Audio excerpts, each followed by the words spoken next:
The one good thing I'll say about the monetization is that it's a free-to-play game. It's been very free-to-play for me so far. I Yes, have that not will be the spent a one dime. positive thing we say about the monetization before we get into the economy. Oh, for certain. If you think all of the skins look like garbage, as I do, then yes, it is very convenient. Like it's kind of the funniest thing about it is like, yeah, it's real funny that there are $45 skins, but also all the $45 skins looks like absolute freaking trash. Like if you think a Cybertruck looks good, you will probably enjoy these skins.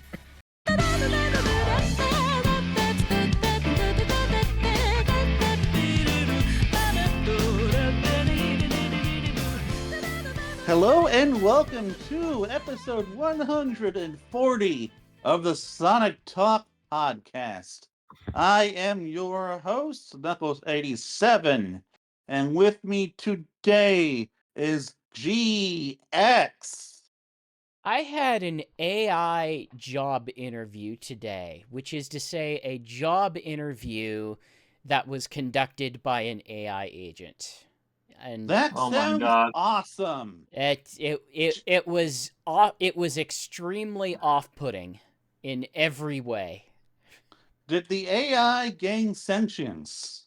Absolutely not. It also informed me the nature of the the compensation and the nature of the position, and I don't know if I can reliably believe it. I suspect I shouldn't. You probably shouldn't, or maybe the AI has I don't know, it's trying to understand human emotions and it's testing out lying to you. Look, AI's been testing out lying to people for the past 2 years. I don't think it can gain a whole lot of new information because that's largely the entirety of what it does. The best job interview I've had was for intentional lying. I will say the best interview I had was for my recent job because they had us videotape. They gave us the questions over the internet, and they had us videotape the answers. And if we didn't like the way we replied to the answers, we could delete it and restart it again. So I had one of those. You know, the best versions of the answers possible. I'm like, this is beautiful. Yeah, I had one of those. That sounds wonderful. It's okay. It's a decent way to handle that, but also I would rather just be interviewed by a person. Like I feel like that's the least disrespectful option. Anyway, and also with us is Shigs. Hello, how is everybody? Who was not interviewed by a robot. Nope.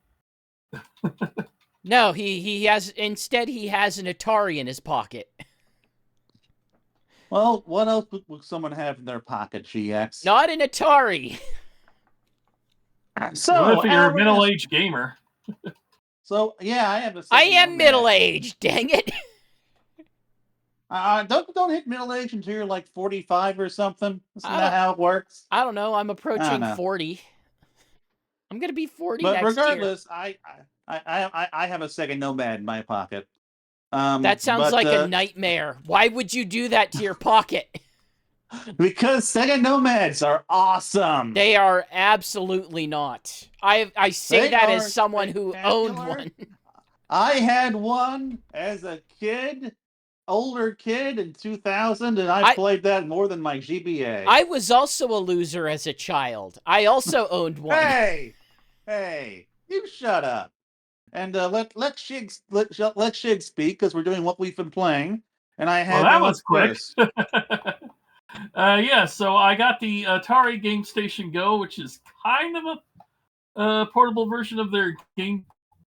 My arcade out last year, quite a bit in that because it had terrible joysticks and not the best catalog. This time they went for something very unique. I think it's probably one of the best retro portables you can get on the market. So For this one, it's got a lot of Atari games, 200 games altogether, but some are from Pico and Jalico, if you know those old third-party companies from back in the NES and Genesis Super NES era.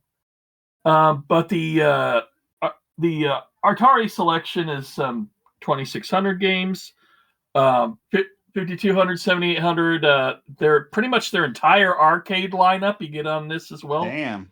As long as also you get a selection of pinball games under their Balls of Steel category, so video pinball selection. Also, several of their Atari Recharged games. Now, what makes this particular console unique from any other portable retro console is you're not just having a D-pad and buttons. They put everything into this. So you get also a spinner paddle for playing games like Tempest or Breakout and those kind of games. So you have it for those kind of arcade games, and you also have a tiny trackball at the bottom for games like Centipede and Missile Command and such, or Crystal Castle. So that way you're playing it exactly the way you used to play it into the arcade games way back in the day, which makes it very, very cool. I really like that. The other thing they have, which I don't really care that much for, but it makes it more retro authentic, is a number pad below the buttons way over on the right side. And this is something that they did not really need because it barely gets used. The only thing that uses number pads are the 5,200 games, and that selection is only like 8 games, I think. So I don't even know why they even bothered, really. No as far as negatives, No Intellivision? No Intellivision. And that's the thing. If you're going to have a number pad, put Intellivision games on this thing. Atari owns the rights to Intellivision. Or but instead, they want to wait until they put out that Intellivision Sprint and, make extra money out of it. I think I figured out the issue is that it doesn't have a good way to put the overlay onto it. That's probably it. Now, I stopped paying attention for a second. Does this thing have Atari Jaguar games at least? No Jaguar and surprisingly, no Lynx. I don't know why they didn't put any Lynx games. And no Jaguar. But they have a number pad. Screw them. They have a number pad for barely any games. It's for side talking, obviously. You can't. It does have a micro SD port that it doesn't really need outside of if you want to add your own games into the system. And they even advertise it that, hey, you could put your own games in the system through this micro SD card, which normally a video game company wouldn't advertise that kind of thing. But in this case, they kind of want you to do that. And so I got my own micro SD card. They also have if you do that, there's instructions on if you want to do like Atari 2600 paddle, you can have all of your paddle games from the 2600 era in one selection if you download and put them into that. So like you could play Kaboom or Circus Atari perfectly on that using the paddle. I've got some 2600, 7800 games. I got a ton of old classic arcade style games on it that work really good. Yeah, not N-Gage, but some problems I had with it is it wasn't that great from the start when you first get it. The people with reviews copies had a lot of problems with it, like vector games like Tempest and Black Widow, and I don't know if Battlezone's on here. I gotta look. I don't think it is, but the vector-based graphics for some reason have their lines constantly split up and everything. The graphics didn't look that good, and the numbers were kind of halved on the vector-based games. Plus, going from one menu to another, it would try to move in a smooth motion, but it was always jagged instead. So they did do an update, and also there was a problem with the old version as far as updates go because it would not connect to my Wi-Fi no matter what I did. I have the proper password. It kept saying password error, password error. So when the update came, the only thing I could do was get onto my sister-in-law's hotspot on her phone and it would connect to there, and then I was able to do the update. And surprisingly, after that, then it connected to my Wi-Fi, and it fixed all of the graphical errors with the vector-based games and some of the other stuff. Like the original version used a fake Pac-Man ROM in it. There's a little Pac-Man selection here with the arcade Pac-Man, a sped-up Pac-Man, and the 2600 Pac-Man, and they used a fake ROM for that. So they had things like when you'd do the power pellet, the ghost sound would be off. Plus, they can go into areas they normally couldn't go into with the normal arcade ROM. So once the update happened, they replaced it with the actual game. Plus, it had problems with What the heck is a fake display ROM? mode. An arcade ROM. Yeah, but you said a fake ROM. Like, I what wouldn't is say that? fake, but I mean, it simulated the arcade experience of Pac-Man, but it wasn't the exact same Did they one. did they create their own bootleg Pac-Man until they could get real Pac-Man?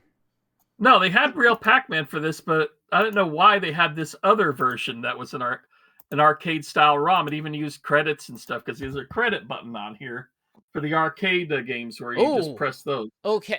Here's the real question then. Does it attribute the old version? Does it attribute it to Midway? That would be telling. No, it doesn't attribute to Midway. Oh, so it it was Namco. It was a Namco one. Okay, that's That's weird. Yeah. That's weird. Unless it was just a bad emulation issue or something. It might be. It also has a settings area, so you can have the games widescreen or in 4:3.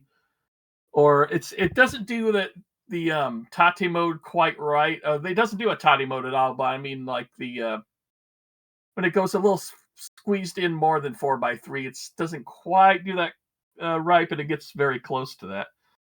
You can also do save states, which is great for games like Dark Chambers, which is kind of a Gauntlet knockoff, but it takes hours to finish, and it doesn't have a save state on the 26 and 7800.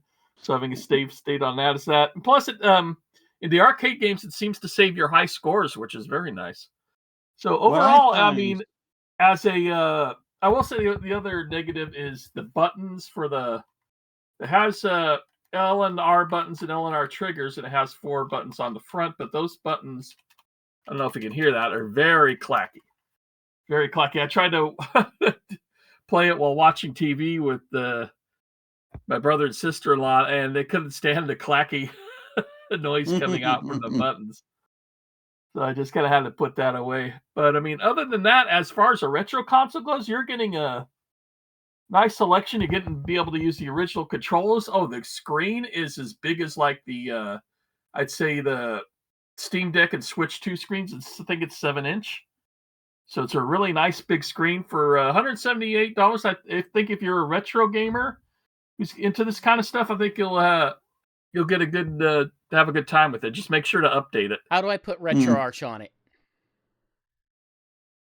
Yeah, it might already have a RetroArch on it for what I know, because some of the Jalico and Pico games have Super Nintendo games on there and Game Boy games and Game Boy Advance games. So all those emulations are inside of the system itself.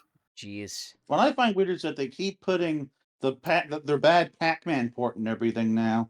Well, that's how Atari's making their money, is just going back to the past constantly and reselling their old stuff over and over again, and it makes Pac-Man ports. I mean, diehard retro gamers, they don't care. They'll only play it once. Oh, and go, yeah, I remember how bad it is. Diehard retro gamers are building their own Mister units. So don't tell me that diehard retro gamers don't care.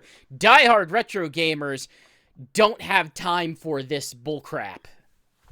I mean, I don't know. I'm a diehard retro gamer, and I'm at least kind of curious about it. No, you're not nearly the diehard retro gamer as the diehard retro gamer I knows. Like, you're a mild retro gamer, my dude. Like, you're not out there building these specialty FPGA emulation box or hardware emulation boxes, my dude. You've got the high end stuff, but like you I don't mean, exactly my have the thing high end is stuff I with like the SCART original. cables. I will I say, like the original hardware is what I do. So I'm as diehard in a that sense. You ain't got SCART cables, my dude. I have as a specially made retro, RGB cables, Yeah, like I I will say which said, are you better than ain't got SCART. SCART cables. as far as Yeah, but this is better than SCART. a retro portable console is if you're not looking to go above go into like PlayStation and DS and everything and want to go 16-bit to 8-bit to 16-bit, not go to above that, then I think this is one of the best ones on the market. But if you're wanting to go like PlayStation 1, 2 or something, then you'd want to go with like an Ambernick or something.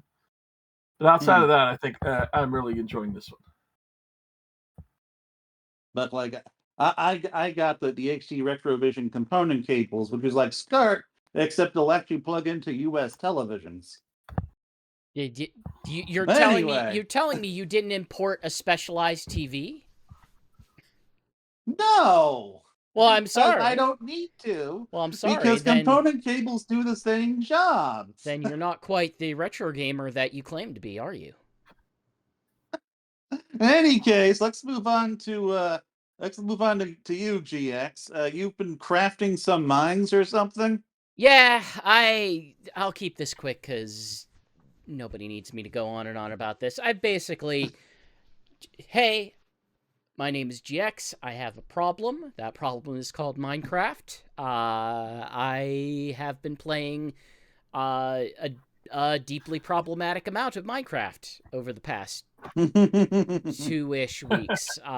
Is that why we haven't been seeing you much at Sonic Stadium lately, or are you doing important things? Let's say a little of both. For some people, once they start Minecraft, it's hard to stop. Yeah, like it's an issue. So obviously, I'm still not gonna get into like the mechanics of Minecraft. Everyone knows it's Minecraft. You dig things up and then you turn those things into other things and then you design First you stuff. mine and then you craft. Yeah, yeah. Hey, I was gonna say that. I saw that movie too. But I am to the point where like I I am I was hesitant to go into the game looking up too much. And what I'm discovering is to actually make pretty good progress. I've heard the stuff that's like, oh yeah, they've done a lot to help improve the overall user experience, that you don't necessarily have to look up it as much in the same way. And I agree with that. But I am hitting the point where to make meaningful progress, to find things that I know that I need, to try to get a good sense of like, okay, am I wasting my time doing this, or is this actually worth anything? I am starting to lean pretty heavily on wiki information. A lot of things like, okay, what's the actual distribution of iron? Because I'm to the point now where, like, I have more diamonds than I know what to do with, but I am in desperate need of just straight up iron. Like, I need You poor big thing, deposits. you have of iron deficiency. Sure. But and a lot of that just comes down to, like, one of those things doesn't get used for a whole bunch, and one of them gets used for a lot of things. And it's kind of a pain in the butt to get as much as you need for that. Like, I have the other resource crunch for me is experience, which is something that you get for a lot of different actions that you could take, be it fighting enemies or smelting things, mining particular goods, things like that. I have started to get into enchanting. And enchanting is a mechanic where you can place specific, like, bonus things onto your equipment, be it like your clothing or your pickaxe or your sword or whatever you want to hold on to, or you can add it to books and then have those books infuse your equipment with that later for whatever you want to do with it. That require the highest level, which is like I'm basically working at the highest level with that kind of stuff, or at least aspiring to, successfully or not. It is 30 levels. You need to have 30 levels. If you die, that resets you to 0. And the amount of experience you need to go from one level to another increases as you go up. So, I am to the point now where the game is sort of asking me to grind in a way in order to actually have what I need to go forward. And right now, the version I'm grinding that I am attempting to do is I'm just continuously making baked potatoes. I am continuing to load my furnace with potatoes. I have created this sort of input-output feeding system alongside an infinite lava generator that I can always have lava in my furnace as long as I check on it. Continuously making baked potatoes. Every baked potato I make makes a certain amount of experience so that I can build up enough experience to hopefully regain a particular set of enchantments on a diamond pickaxe that I really like, that effectively gives bonus yield to mining, so that I can effectively turn 1 iron or diamond or whatever into 3 diamonds or iron or whatever. And that part is not particularly fun. It can be a bit satisfying in the mundane task sort of way, and I am certainly doing a lot of interesting things around that. I have terraformed so much around the place where I built my home base. But Didn't know you could terraform. Yeah, you basically, yeah. I get a shovel, I dig up all the dirt, and then I break all the stone, and I flatten it out. That's the terraforming. Like, you break all of the things so that it's flat. That's the terraforming, my dude. And then I thought you meant like turning like an inhospitable land into hospitable or whatever, Oh, and sure. changing the ecosystem or something. You could also do that. Like, you could import as much dirt as you want as long as you can carry it. But by and large, I'm making progress with that. I built a very nice little farm. I will probably, I don't know, maybe after SSR this week, I'll show off what I've done so far, because it's pretty dramatically different from where I started the game at. I have built I have encountered some new things in the Sonic. I'm trying to think of how to properly phrase this, because there are skins in the game, but those are player skins. This is like the world skin. I don't remember their specific name for that. Not like a tile set, but like a texture pack, I guess you would call it. I think that's the name that they use. Which includes, like, replacement textures for some things. I really like the way the sort of color saturation that that the Sonic texture pack has compared to the more muted look of baseline Minecraft. Between that and some of the very nice visual enhancements that they added in recent updates, it looks pretty good. It looks pretty good, but it does change what a lot of the mobs look like. Like, spiders look like the spider from Chemical Plant Zone. Enemies look like various types of, like, broken down emeralds.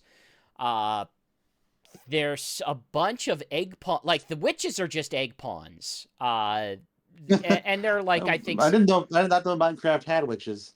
yeah. Oh, they're a nightmare to deal with. I have not figured out a good strategy on how to actually survive a witch attack, other than run. Other than run and don't get poisoned.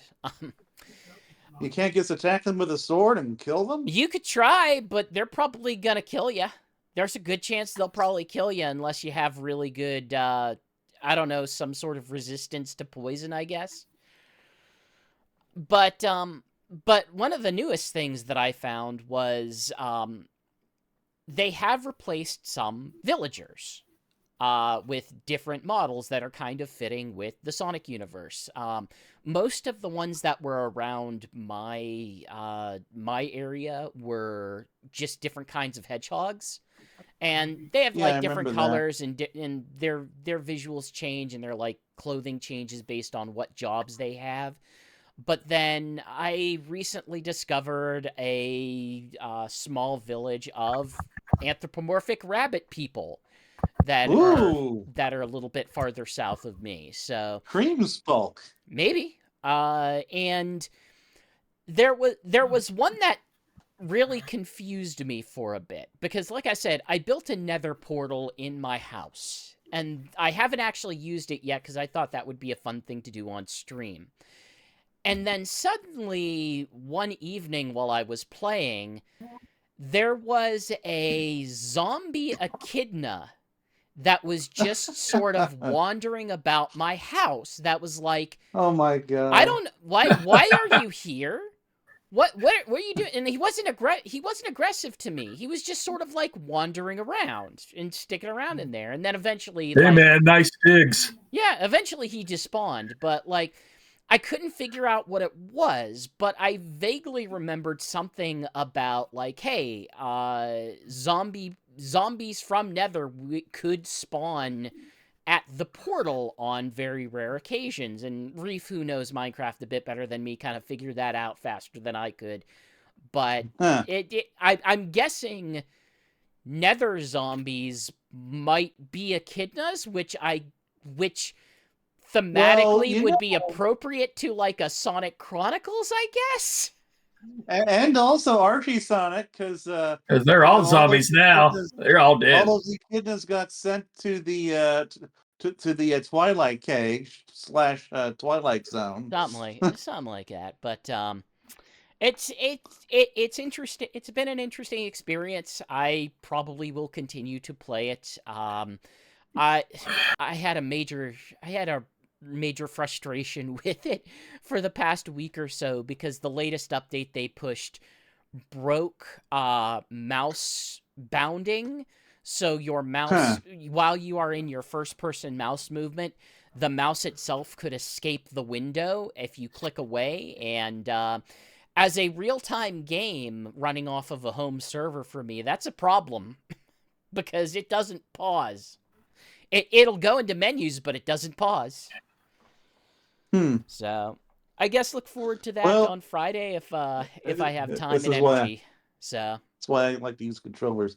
One of these days you gotta do a multiplayer thing. I mean, I can tell you I've used on the topic of controllers, I've used any combination that you can think of. I have used mouse and keyboard. I have used mouse and keyboard both on PC and through the Xbox Series, which does support mouse and keyboard, by the way. If you want to use mouse and keyboard for Minecraft, you can do so there. You just have to hook it up. I have used on PC a controller, and I have used a combination of controller and mouse, which has led me down the rabbit hole of figuring out how to use Joy-Cons with DirectX. Interesting. My most comfortable way to play Minecraft at the moment is a single Joy-Con in my left hand and the mouse in my right hand and a bunch of macros set to each. So it's pretty good. I really like that, and it has made me kind of think of like, okay, what other first-person games do I like that this would be a really nice setup for? So, yeah, it's it requires extra setup and external tools, but boy, is it comfortable to just... It makes me mad that there's not really a good, solid solution for something like this on more traditional controllers. You know what I would love? You know what I would love? Steam just announced their whole new slate of hardware stuff, and I heard. and one of them is a new VR setup.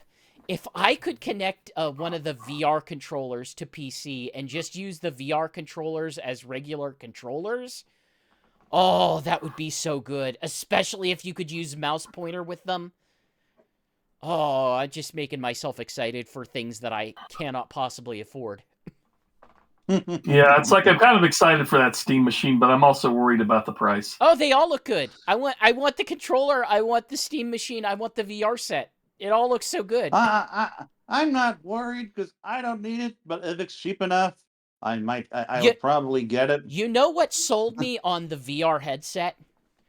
It's the fact that they just made a USB dongle that you can plug into the thing to wirelessly connect. Because you know what? I like Virtual Desktop. Virtual Desktop is good software. I have no complaints about Virtual Desktop broadly, but it's still a pain to get it to set up. If I can plug something into a computer and it just works, or it working with minimal setup, that's way better than trying to set up Virtual Desktop, especially with the shenanigans you have to run through to get it to work with an Oculus. Yeah, I don't know. For me, I'm already so invested in the Oculus as a platform that I don't really feel the need to go back to do the Steam version. Oh, my stuff has primarily been through Steam, just sort of jumping through. Like I've spent very little on the actual Oculus store. In any case, is that all you have to talk about in Minecraft? Yeah, tell me about superheroes. Okay, so so this I just want to make it known that Dispatch, which released last month on Steam, is the first game that I ever found out about on a Keeley thing. Decided I want that thing on that Keeley thing, and then a year later, when it actually comes out, I actually bought it at full price, which was $30, which is frankly a perfect price tag for this kind of game. Quick question: what is a Keeley? You know Jeff Keeley, right? Oh, Jeff Keeley, yeah. Yes. So it's a recommendation of his? It was on the Game Awards. Oh, it's on the Game Awards. It's like a Keeley thing. What the heck's a Keeley thing? But anyway, this is something I bought purely because it was on the Game Awards. I knew about and I thought it looked cool.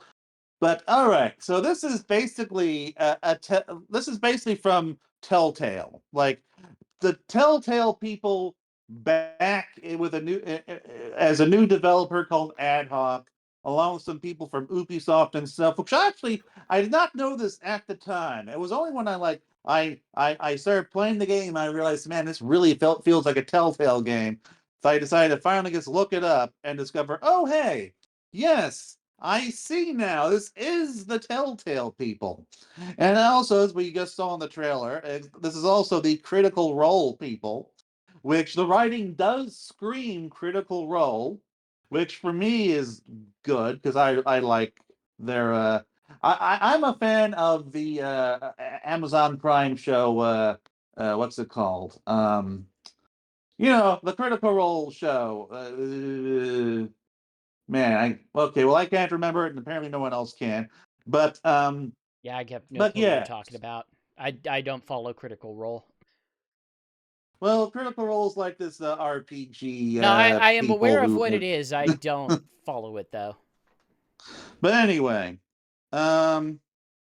so Dispatch is like this kind of this narrative game where you engage in a storyline as a very like kind of TV show packaging, but there's also a lot of actual genuine gameplay in it, unlike a lot of Telltale games.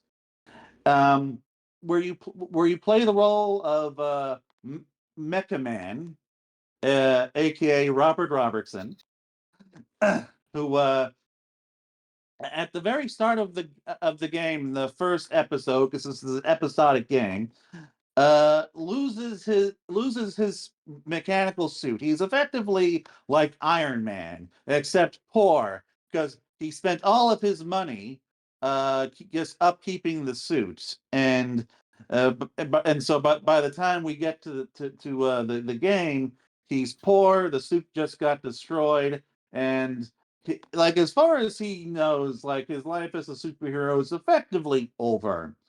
And so he's offered a lifeline from this superhero company that kind of operates like I don't know, like private security. And he's offered a position as a dispatcher, where he will like mentor and train a group of ex-villains turned heroes while they repair his suit and eventually like get him back back into back as a superhero. And so the game, at least so far, is all about you just interacting with your team of former super villains who are like these really vulgar, degenerate people, but you learn to like most of them. Um, and like you're setting them on various jobs throughout the city. And the core of the game is like, I guess, this strategic management of the characters. So it's like they each have their own attributes, their own things that they're good at, and that determines how effectively they can do a particular job and whether or not they will succeed.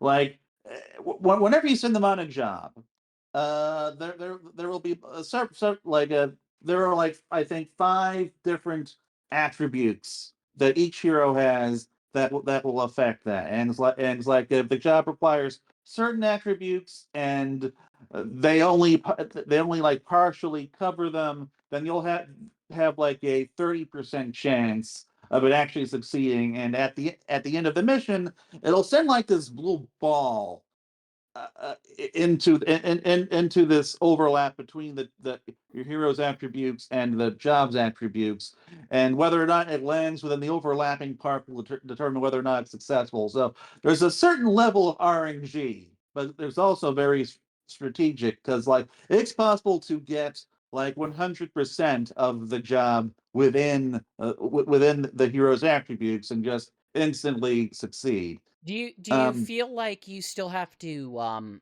make decisions skillfully Oh and properly? yes, you do. Okay. Um, like for one, the game doesn't outright tell you what attributes each job requires. It instead describes each job, giving you certain keywords that you then have to like figure out. Okay, that is indicating that your hero needs to be good at this or that. It's like, okay, if they need to like be able to talk well at a presentation, then you need to pick someone who is I forget what the name of the attribute is, but is very good at talking. If you need someone who is going to be able to think through a situation, you need someone with high Okay, so intelligence, like an actual etc. dispatcher, you need to be able to sort of read the situation and react accordingly whenever Yes, the information isn't necessarily explicit. yeah, and like there you can sometimes just brute force jobs, because like some jobs will let you send like the multiple heroes to a single thing, and and like so you can like do it where like it covers like just most of the attribute pentagon, and you're just like guaranteed success, but that does also leave you like potentially unable to effectively answer following calls, and so you do have to be a little careful there in regards to how many you send. And so like each hero has like will like have specific skills and powers that can like allow for specific uh uh resolutions, like there's one situation where you can like have a hero fly someone to the hospital, but only certain heroes can fly, and whether or not you can even do that will depend on whether or not you sent one of your flying heroes there. And because you can technically fire, you technically do have to fire like one of your heroes early in the game. That can also affect whether or not you have someone available who can even do a particular job. Uh, and like over the course of the game, you can educate them, level them up, you can improve their attributes, and like they can like learn specific skills that will like affect things like how long they have to cool down after a job. Because each job, when you send a hero out, there's a time aspect to it as well, where it takes a certain amount of time for them to get there, do the job, come back, and then they have like a cooldown, a rest, which you can use the coffee once to get one of them up and going right away. But like you have to you only get that once per dispatch, and if they fail, they can also get injured and get taken out of the fight for longer.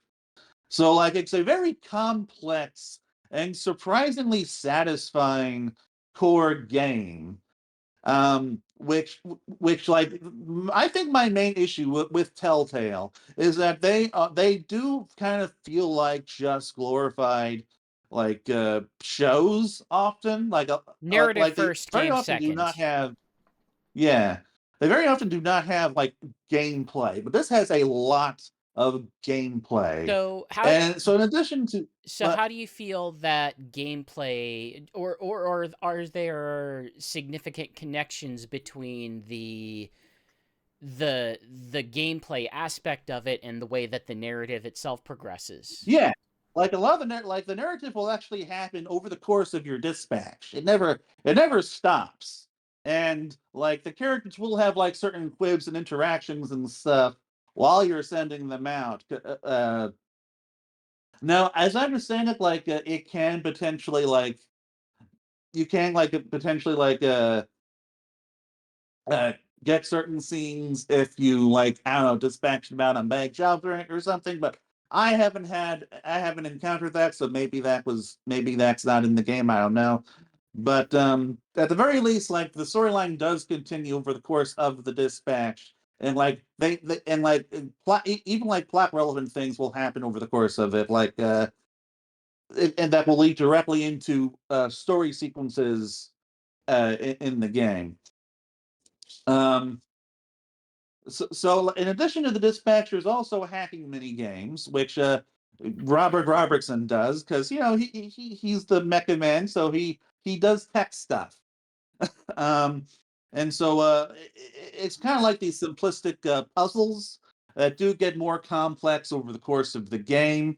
A lot of them are optional, like you can use your hacking skills in the place of the heroes doing something sometimes. But you also do need to do it for like at one point there's a citywide blackout, and you have to gradually black out the city over the course of the dispatch. And you control like this little polygon avatar thing, and you just have to like activate certain switches and move energy around to particular other parts of a flat board. It's fun, but not as fun as the dispatch itself.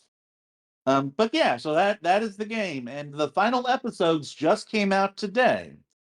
And so far, it has just been an excellent game. Like, and it is like very close to just being a TV show in terms of its feeling, which like was not something Telltale ever quite managed. But this one, like, if not for the gameplay segments, this could almost just be a show. And there are also definitely some nice choices you can make throughout as well in like typical Telltale fashion. Like at one point, you can choose whether or not to kiss one of the girls, one of the ladies, your boss, who you will later find out is the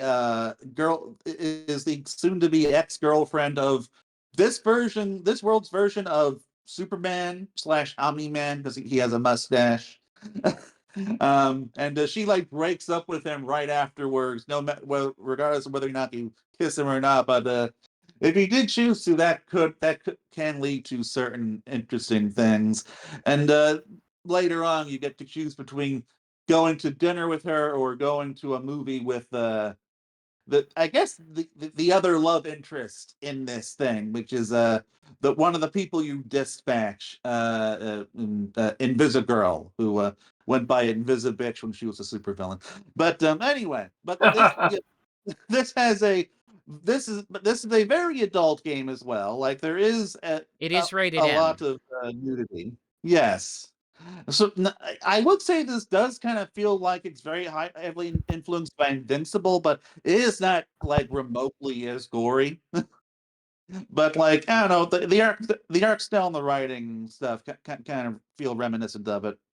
Um, but yeah, so like I highly recommend this, even if you like didn't necessarily like Telltale. Like this is probably the best thing that's ever come out of that team, in my opinion. Um, and I look forward to completing it. Like each episode's like 40 minutes, so that does actually like kind of make for a very clean, relatively short play session. um, so yeah, that's all I have to say on that. And the other game I have been playing is Pac-Man, which I picked up at around the same time as Dispatch because I heard that the Sonic DLC was supposed to be launching soon. I was like, oh right, I never got around to buying that. And so I did. I played through the first few levels, and I'm really enjoying it so far. It is a very, very smooth experience, very polished. Like, I really do appreciate Hmm. just how polished everything in this game feels.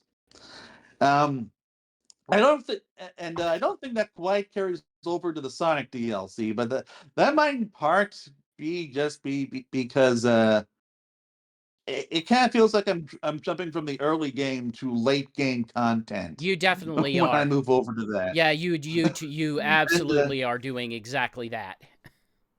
Well, some of it is and that, and some of it feels like they just took like a Sonic Generations mod and I slapped Pac-Man in I there. I do not fully agree, but I get where I you don't agree with that either.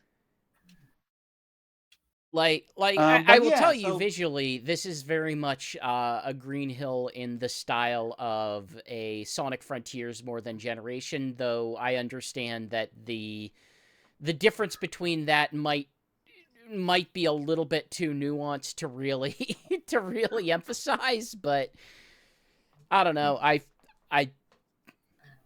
how you liking it? You liking it? I suppose is what you're I'm saying. liking it fine. It's just really hard, and It's so it's a hard. little glitchier than the main game. Like It's weird. I uh, I have footage of the game that's currently uploading where like you will see me just fall off the rails in one sequence multiple times because it seems to get confused about 2D movement. As It's far as I know, like this is the only part of the game that has 2D gameplay. yeah. There was definitely a I whenever I streamed it a little bit earlier today, completing all 3 levels, and I ran into a point where I was not running through a loop at full speed. And eventually, when I got to the top, I was not going fast enough to stay on where I was, so I fell. However, in falling, Pac-Man's edge grab, I do grabbed appreciate that. onto nothing. It grabbed onto the Oh, air. And basically was just hanging there in the middle of the loop. I could move left and right on the edge, and then whenever I actually lifted myself up and tried to move myself in any meaningful way, that's when it realized, oh, there's nothing here. You're just going to fall into nothingness. Like oh boy. it's a bizarre, janky, weird, whatever. But it also is like Shigs contextualizes it as, hey, this is a Sonic mod with Pac-Man, and I feel the opposite. It's like, this is a weird, janky Pac-Man mod where we injected a Sonic level into it, and it very much, Yeah, that feels like the I can better kind of see description of that, it. yeah. yeah, it's it's kind of astounding that they did it because there are new mechanics in this that are not in Pac-Man, and a few of them are like things that like grinding's not in the base game. They No, not at all. created grinding Yeah. specifically for this. They created speed boosts specifically for this. They created loops and these sort of designated cinematic sections for the game, including Pac-Man Now, sort I of do have a question. yeah, go ahead. Does the base game have any flying enemies? Yeah, you mean floating enemies? Kind Yeah. of, Yeah. yeah. Because I don't remember seeing any in the first few. But And they would, fighting those buzz bombers is weird. I would say they don't. The game does not ask you to interact with flying enemies in the way that the DLC does, because there are sections in the Sonic levels where it's just like, no, chain these butt bounce jumps. I could not figure that out for the longest time. Then I finally did. I was all like, new skill unlocked. Yeah. I actually like this part now. So yeah, I think it's fun. I think it's interesting and fun as a diversion. It feels kind of weird that it is something that you have to pay for, although I would say I mean, $12 is fairly steep for 2 levels and a very, very long boss battle that should have been man. So like, yeah, this is 2 levels and then a freaking 3-phase boss fight. Which I would like to just say funny again, is I only they're played good. the first world. They're good boss fights. I mean, they did really good with Eggman adherence. I've never had a tough time with this ball and chain before until this game. But I it feels hated like, that ball and chain. like it was supposed to be 6 levels in 3 maps with Eggman at the end for each one of those phases. But instead, you're getting all 3 phases at once. I swear to God, it's just insane. I swear to God, he wasn't as hard as Spooky, but I swear to God, his boss fight was as long as Spooky, the final boss of the game. Like I just cannot dodge that freaking that freaking wrecking ball consistently. Like Pac-Man can just not go quite fast enough. Like I get that you have to use his rev up to get out of the way, but then you like have to time it exactly where you charge it in time and release it in time where you do not get hit. There are a lot. I really enjoyed the boss fight, though. Yes, it is a lot more difficult. Like, I would compare it to, so there is additional content that wasn't in the original GameCube, PS2, Xbox release in this version, and it takes the form of a bunch of remix levels and remix bosses after you beat the game, and they are very difficult. They are very difficult. I have not beat them yet. I am kind of stuck on the remix of the ice boss. I am really struggling with that one. But I would say that this boss fight is kind of on par with the difficulty of some of those remix boss fights. Oh boy. There is much harsher pattern recognition of trying to figure out exactly when you need to perform which move in order to dodge what you need to dodge. And because you don't have a lot of health, like you're not going to get to be able to take too many hits. The Sonic DLC does change the health system slightly. You get rings instead of Pac-Man health sometimes for better, sometimes for worse. Worse in the boss battles because the rings just go everywhere and you can't recollect them. Like at least not very easily. Yeah, it's a little bit tough like that, especially in the heat of a multi-attack. I'm thinking of attacks where he does things very quickly in succession, and if you get hit with the first one, it suddenly becomes very difficult to avoid the next ones, if only because, number one, it means you don't have the timing down, and number two, your first impulse is going to be, I gotta get a ring, but your Yes. iframes are not going to be as long as you hope they will be. Yes, that like I felt that multiple times where it's like, man, I was not invincible nearly as long as I thought I was gonna be. What the hell? I there are some aspects of this that I kind of feel like this is a better boss fight. This is a better, more involved boss fight than most Sonic boss fights. I acknowledge that it is overly difficult. I hate to admit it, but that's true. But it is a better, more interesting designed boss fight than most boss fights I've ever played. Like, even Sonic X Shadow Generations has some pretty involved boss fights. This one is more interesting than most of them. Not sure I'd go that far. I would 100% go that far. The very least, it is that they are interesting. At least I'll say that about the first two. The second one is kind of interesting. That it's like this auto runner deal. That I had the easiest time with because it gives you a lot of rings and like you're constantly moving, so you can't just kind of like gotta move left and right, not fall into the hole, not get hit with the buzzsaw, which I only discovered near the end of the boss. The one time I managed to make it there, that you can actually just jump over the buzzsaw. Yeah, it took me a while to figure out. Like, no, if you do your full jump, you can clear it. It's gonna be a challenging jump, but you can do it. But man, I just could not figure out the Death Egg robot boss fight. Like, I knew that I had to have him punch a thing and then hit his fist.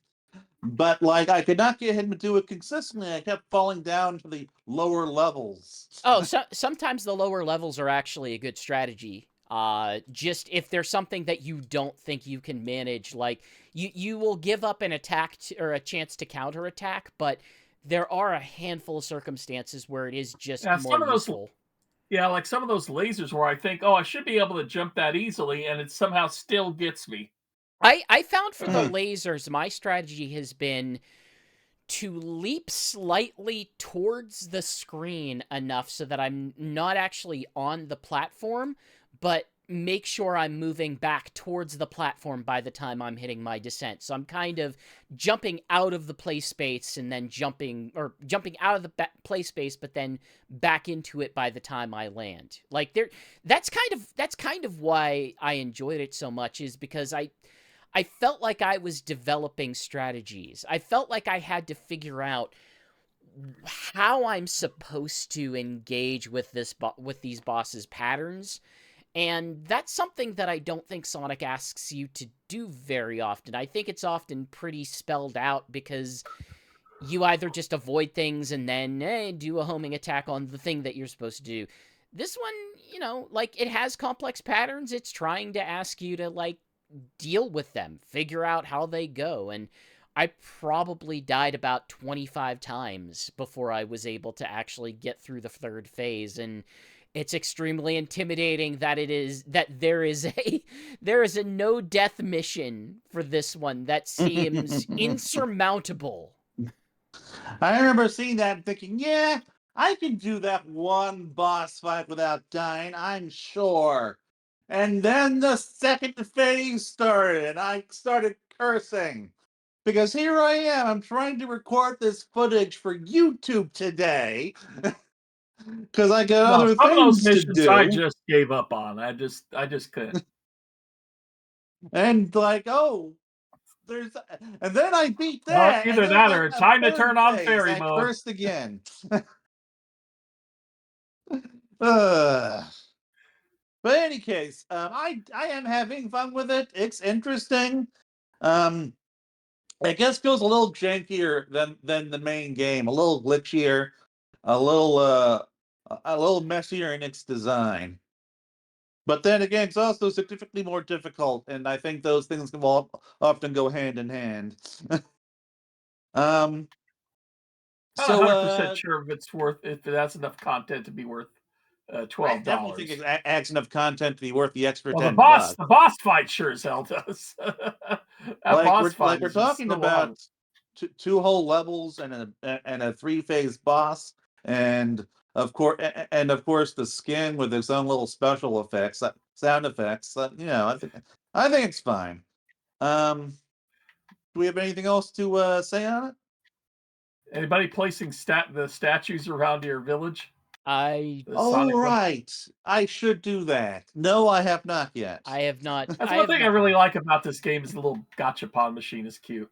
Oh, And it's I do like just adding stuff around the village, putting the statues here and there. it's great because Bandai owns the actual trademark for gachapon, the concept and design. Like the gachapon machines they have in the game are actual legitimate gachapon machines, like the actual ones they have in Japan with the gachapon name. Oh yeah, I've seen them at a few conventions around here from time to time. With the and when you open up the DLC, you get a new gachapon machine added along the others that has all the Sonic stuff in it. Yep, it's great. It's nice. It's nice detailed. Like it's janky and weird, but there is a level of love to this that I appreciate.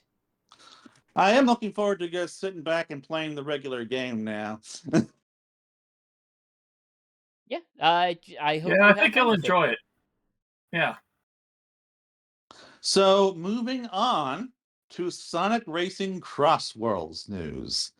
Ichiban has came to CrossWorlds early this month, of course, on November 6th, and he was a fun little addition to the game. He was a power character, brought a power vehicle. I really enjoy the design of the vehicle. Works like this, literally a dragonfish. Like I at first I thought it was a fish, and then I noticed the face. I'm like, that looks like a dragonfish. That was the freaking name. Are you sure it's not like a dragon? Yeah. No, it literally is a dragon, Shigs. It's not like a dragon. Is a dragon. No, it is like a dragon because it is actually a car. But it sure is like a dragon. It is a dragon car, not like a dragon car. No, it is not a dragon car. It is not alive. It is a car. But it sure does look like a dragon.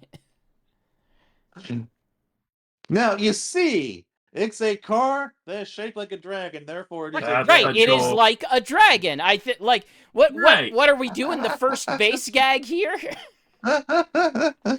But anyway, so like I don't know, how have you guys enjoyed it? Did either of you do the festival?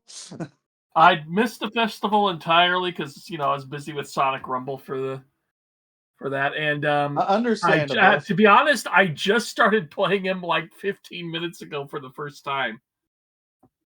I did some streams. I generally speaking have not participated in the festivals because I don't care. I like that the online for this game is not the biggest draw for me. It's how it feels mechanically. I get a lot of experience just from the single player, and my aims have largely been to try to master Sonic speed and move up to that. And I haven't quite got there yet. It's definitely tricky, but like Ichiban, he's a little weird to deal with because I don't have a lot of experience with like what the strength characters are good at. And you can create something that is absolutely impossible to drive if you get the strength up far too high. And I did. And I very much did. I created a build that was unsteerable.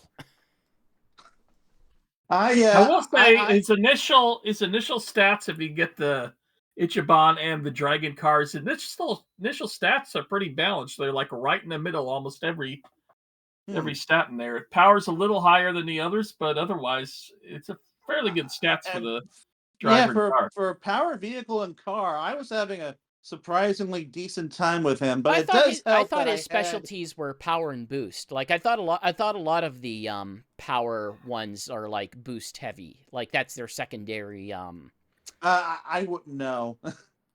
I see a kit character is geared for power, I go for power gadgets. And for this guy, like I used the power kit for the car, and I used a power character gadget that lets you boost off of other characters, and that is like a really good combo for him. Um,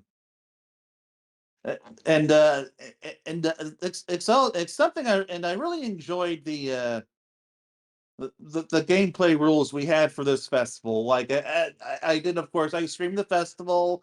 I got through everything. I got all the stickers and stuff. There are some neat looking stickers with this one.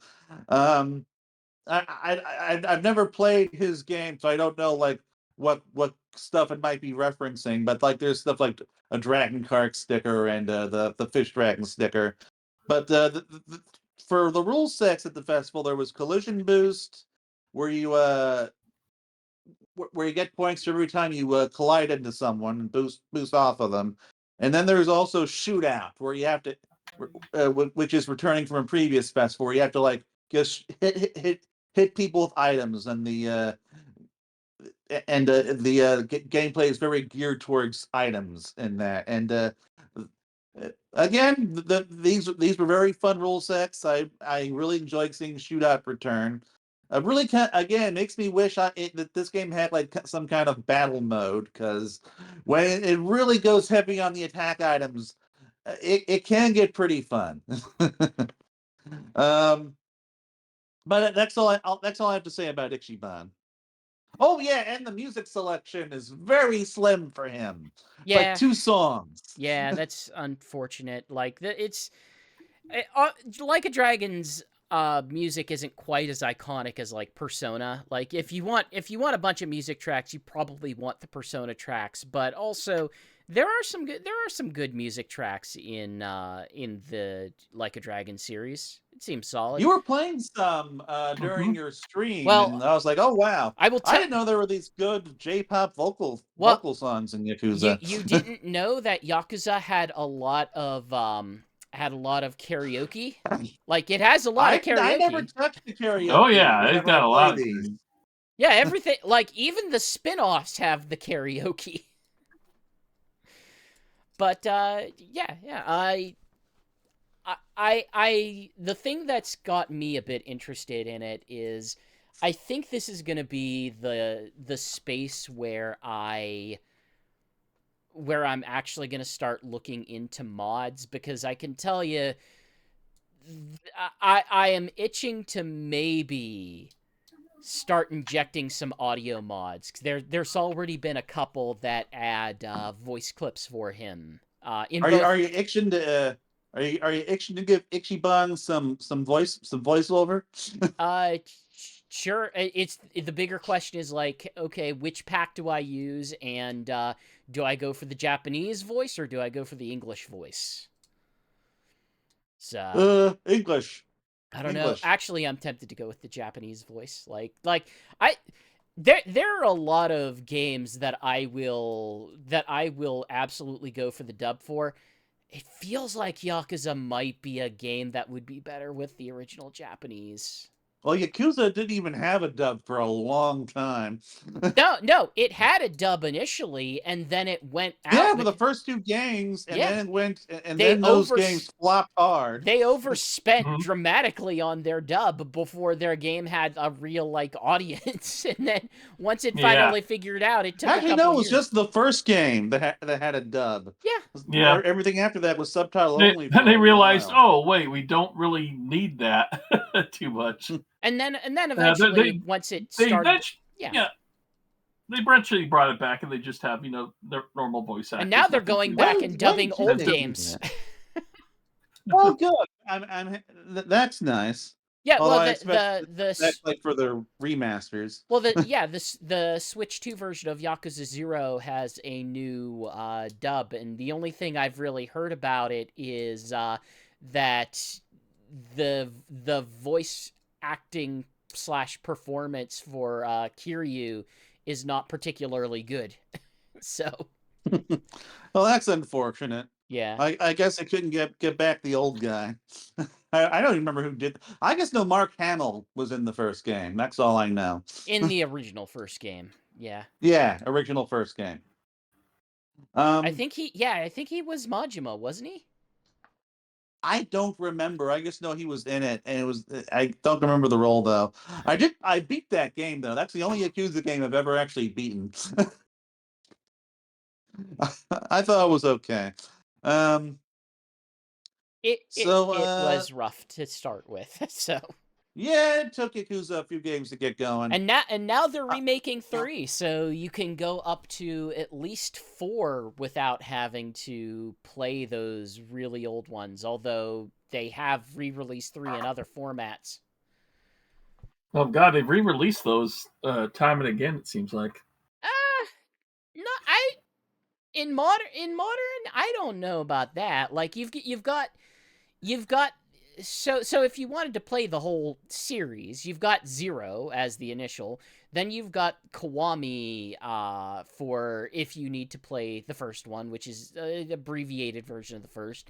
Same with Kiwami 2, and then 3, 4, 5 were the classic pack that they released at some point. And then from there, it was like 6 was a standalone, and then Like a Dragon was their 7th one where they shifted the perspective to Ichiban.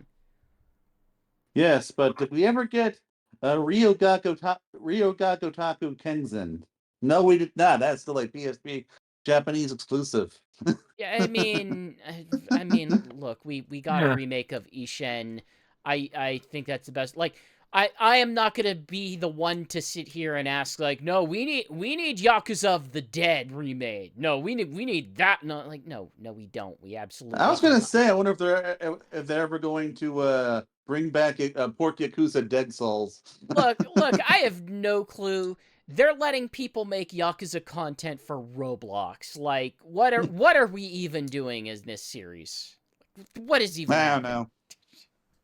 But so moving on, Sonic Racing CrossWorlds for the Switch 2 finally has a release date, and I guess we got some more info on the upgrade path, among other things. And I thought they said was coming in November, but I No, guess I maybe just assumed. They just said this year. They did not say November. Well, in any case, it's coming December 4th. Cool. And we have the specs. It's going to be docked mode, single player and 2 players, going to run at 1440p at 60 frames per second, which ain't bad. A big improvement over the Switch. Oh yeah. Oh yeah.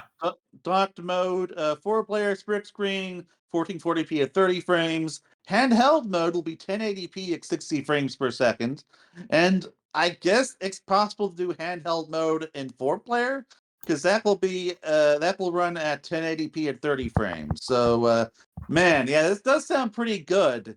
Like technically, this sounds like it could be an improvement over a Steam Deck version. I do want to have a version of this game on a portable device at some point. I've been debating whether or not I want that to be Switch 2 or something else, or Steam Deck. And of course, as we know, the physical version is coming out early next year. I mean, do So you Switch One feel owners, the desire to drop $90 for an additional copy? no, I'm waiting for a sale.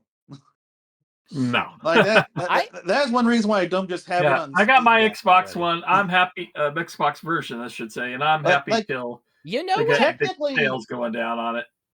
Technically, I haven't spent any money on this game, but that doesn't mean I need to. Now, You know? I'm a little surprised. I have not seen much in the way of sales for this game so far, and I'm wondering if they're not going to have the bargain basement price drops as quickly for this one. Well, that usually happens at around Black Friday. It does. Yeah. So we got some time, but I do know that is already on sale in Japan. I think Where I it think did like very 30% poorly. off. Where it did very poorly. Japan, it was a bomb, but every Sonic game bombs there. But anyway, so they switched. Not as Frontiers apparently didn't. I think Frontiers didn't even sell 100,000 copies though. So Yeah. I don't know. It wasn't quite as bad as this though. No. But okay, No. so the Switch 2 version, Switch One owners will be able to upgrade for $10, and it's going to be discounted by 50% for the first week. So technically $5. Huh. That might incentivize me to get the Switch 2 version, the Switch 1 version, if that goes on sale.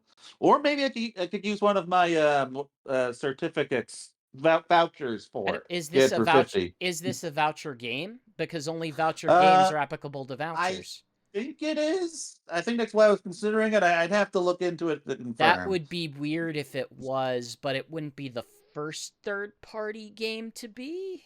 I saw a bunch. I remember seeing a few third-party games on Yeah, there. there are a couple. Uh, It just seems weird this late in, because the voucher system's ending soon. Like they're going to be well, ending the voucher system pretty soon.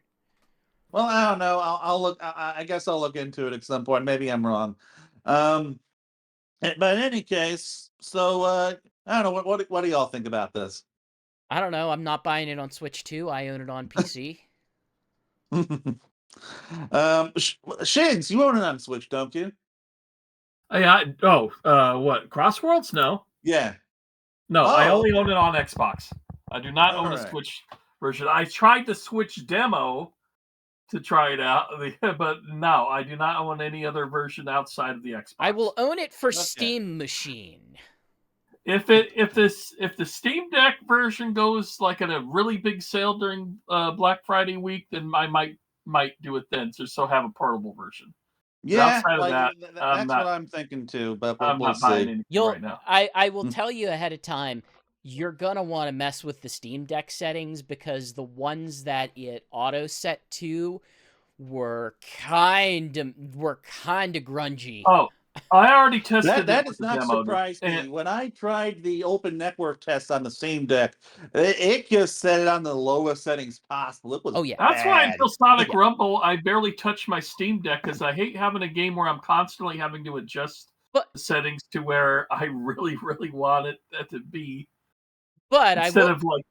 but I will Okay, go say, as long like you can go in and you can up the internal resolution of the game to not be miserable, and it can still run pretty fine. Like Oh yeah. I got it running Yeah. all right once Oh, I I messed with know that. I just talk about like Steam Deck games in general, but I did get it Yeah. running at a 60 frames per second at a good resolution on the Steam Deck for as far as the demo goes.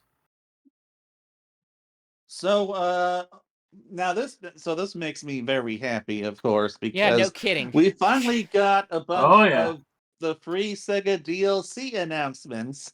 And it's basically like all of the ones that we either knew were coming or kind of figured were coming. So of course, Knights finally got announced after being on the box art since September, and yes, I'm so happy. They look so cool. I love that it's a very high quality model. It's awesome. It And sure does also, look like a Knight's. Like the He thing looks and that great. and I'm really looking forward to playing this. I'm going to be all over this character. This character can be my main. um, but also beyond that, we also got AiAi. So we got the monkey. I was I is curious. specifically the Banana Rumble version. Yeah, I was curious which version we'd get. And I'm not entirely surprised we got the newer version of AiAi as well. This again, Yeah, like I with mean Knight. the branding follows the latest version. Yeah, That's typically what they do. They do similar for Sonic and other stuff. I think the part that I am most surprised by, and obviously like, hey, surprised by Tangle and Whisper, not that surprised. Like we were kind of I was a bit expecting. surprised. I was happy. I think the part that was surprising to me is the degree that they played up the comic aspect in their yeah. introduction. Yeah. That was very cool.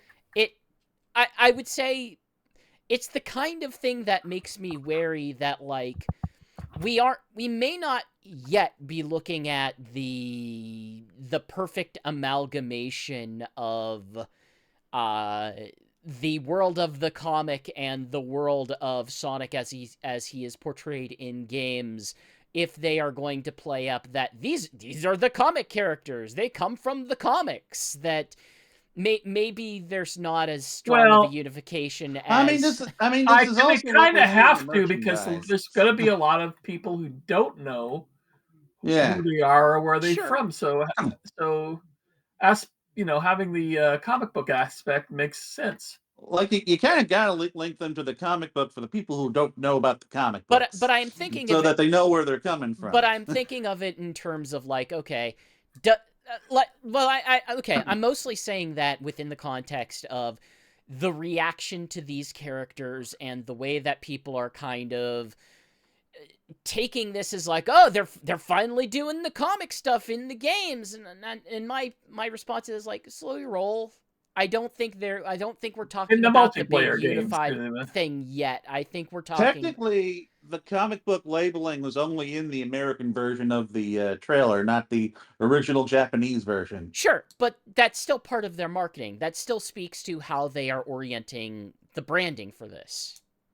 Whether it's but Japanese I don't really think it matters nearly as much as you're making it out to be. I am not saying... I am saying it matters in so much as the reaction from fans has largely been... Well, no. Let me walk that back, because that's not a fair thing to say.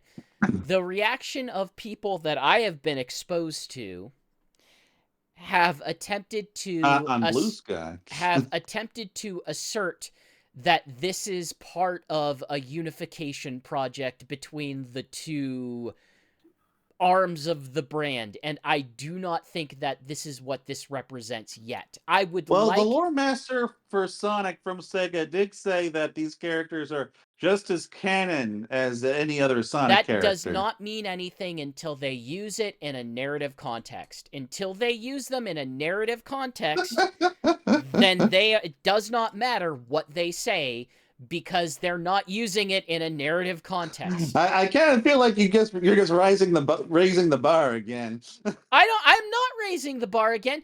This is not a narrative I remember game. you were skeptical that whether or not these characters would even be in the game. Yeah, this is like Mario Kart. Like that would be like if Link was part of the Mario's lore. Are you gonna freaking tell? Are you gonna freaking tell me that Ichiban is canon? Are you gonna tell me that Hatsune Miku is canon? Like, what are we talking about? Yes.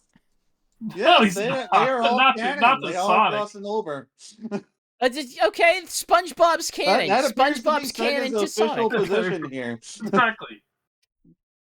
Okay, when am I gonna see SpongeBob in the next Frontiers take on the next major narrative game? Like, freaking tell me that. Well, at the same time, we see the DC characters. When am I going to get my ASUS branding that exists in this game? When is Sonic gonna hang out with the weird streaming boy band who released songs for this? In any case, I do think that Sonic characters count in a different context from characters like SpongeBob and Ichiban. Yeah, but this is still like a multiplayer thing where it doesn't technically count. Like when the word of God even if IDW characters as all of the other Sonic characters, I'm just gonna take them at their word at this point when they pop up in the major console games. Yeah, I mean, even if they ended up in Sonic Rumble, I still wouldn't think that would count quite. No, I mean, Sonic Rumble is basically kind of in a weird middle ground between like a game like CrossWorlds and a game like Rumble. Sonic Forces. The narrative is that they are toys. Like that is the narrative of it. Like there is no narrative focus to it at all. But I'm just gonna take the word of God at its word at this point, because that these characters are just as canon as all the other Sonic characters, and I kind of feel like y'all should too. It doesn't matter though until they use them in a narrative. Like, who gives a crap if they're well, obviously, weirdo Sonic fans do, but it doesn't matter if they're canon if they're not used in a way that is significant to what you would want them. It's the whole Sally issue again. It's like, you could put Sally in the mobile game, and then, oh, look, Sally's there. But is that what you want out of the inclusion of Sally? For her to be a generic avatar? that has no lines or impact on like no. I like Sally I mean, in the because context I of like the Sally, comics that's that just, she I'll was just take in, what I can get. and I like But the like in the characterization. context of Tangle and Whisper, this is them continuing this is them popping up in a major console game Sure, with yeah, their own vehicle and that's their own and festival and all that and stuff. I'm not arguing that's a big thing. I am simply arguing that is not a meaningful statement on what their engagement with the world of the games is. That is, Well, I would. I'm just happy I'm they're in not there, entirely sure what you mean by that, and they're but I'm getting. just going to repeat that I I'm just gonna think the word say of I'm God is happy they're in all there, I and they're need. getting more exposure outside of just the comics. The You know, thing, like the things that and this is probably the biggest exposure. You know, not because stuff like Sonic Dash and Sonic Forces Mobile, that's got would have a smaller audience than something like this game. let me put it this way. I do not like Tangle and Whisper because they exist. They can exist without me liking them. I like Tangle and Whisper because I think they are interestingly written characters who have good stories and interesting chemistry. And I think as characters with a sort of perceived set of abilities, that seems like that would be interesting to interact with. Those are the things that I would legitimately want out of an Well, we were inclusion never like getting this. that in a racing game. No, we aren't getting No, that in like exactly. No. And I'm not saying it has to. I am not trying to poo-poo on this. I think it's cool that they're here and I will play as them, and I think that's a good move. The statement that I am making is this is not a meaningful statement on the state of the IDW portion, the comic portion of the brand, until they bring it into meaningfully bigger Sonic world building, until they are actually part of a story. Because that's what I want out of these characters. I want them to be part of a story that builds out the Sonic world, or I want to engage with them mechanically in a way that is interesting and distinct from other Sonic characters. Those are the things that I find interesting about these characters, and it's cool that they are here, but I don't think it makes the same statement. In any case, Ian Flynn also gave us a knowing smile, so I do kind of wonder if they might actually have voice acting. I swear I heard something in that trailer, but I don't know. I've heard a couple people saying that they thought they heard something, but I thought I heard something in Joker, and turned out, oh no, it's just Shadow, and his voice sounds kind of similar to Joker to me. Yeah, it's So the I kind don't of thing know. where like I wouldn't put money on it, but like I would like to see the kind of voice like that's a big deal if they do give these characters even small amount of voice acting, because that is a statement. That is a statement that these are becoming more important elements to the brand that they expect to go forward with. Like if we perhaps saw them appear in a Tails tube, to me that would be a big statement. That would be a statement that like these characters can exist outside of like the goofy party game atmosphere and can have impact on storytelling outside of the IDW comic space. Yeah. Well, For right now, in I'm any happy with the case, exposure they're getting. But yeah, I agree with GX. Until they get into a, actual mainline, Sonic game where they're affecting the story in some way, and they have dialogue and stuff, they're just, They're just they're characters here for the comics. They are a cool-looking generic avatar that play the same as all of the other racers in this game, which it is cool, and Exactly. I don't want to undersell this. Like, I like their animations are cool. I love the fact that like they implemented Whisper's Wispin gun and sort of the interesting features like that. Like when she does a trick, she holds it up in the air and the shielding comes on like it's a little umbrella. Like they did a good job with them. Like there's effort put into these characters. It is cool, and I will play as them, and I appreciate that. I just want to ask everyone to slow their roll on what this means yet until we know more about it. Right. That's all I mean. It means they're canon. Yeah, but what does canon mean? I don't know. Yeah, I don't know either, and I'm not sure Sega does. I mean, they've gotten a nod. I mean, Tangle's gotten a nod in Sonic Frontiers, and that's still not that, She got a name drop. She got a name drop, and I do not take that name drop seriously. Yet. Anything. Yeah, exactly. Like we can say, oh, Marine's back. Marine's back in these mobile games and these mobile ports. Is like, yeah, but so what? That doesn't mean anything. That just means that they need another character, and that's an official character. That she wasn't like whatever the fictional character version of a Blacklist is. Yeah. Because they felt to me like Sega was just refusing to acknowledge her for like a decade. I was like, okay, at least she's out of the closet now, or whatever the correct. I don't term think for that's what that be. means. No, that means something very different, my friend. Out of the cabinets? And unless there's an aspect of her character that they are not talking about publicly, no, that's not typically what that means. As long as we're not talking about her being in or out of the fridge, then I'm fine with that. Wherever Sega stores her characters, I guess they could store her in a fridge.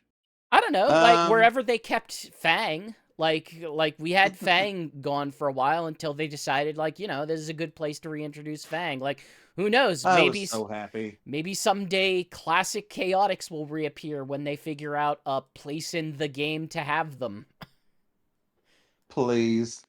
So, anyway, speaking of canon Sonic characters, SpongeBob is set to come November 19th.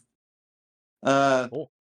And presumably we will be getting the festival the 20th and the 23rd, so right ahead of Thanksgiving.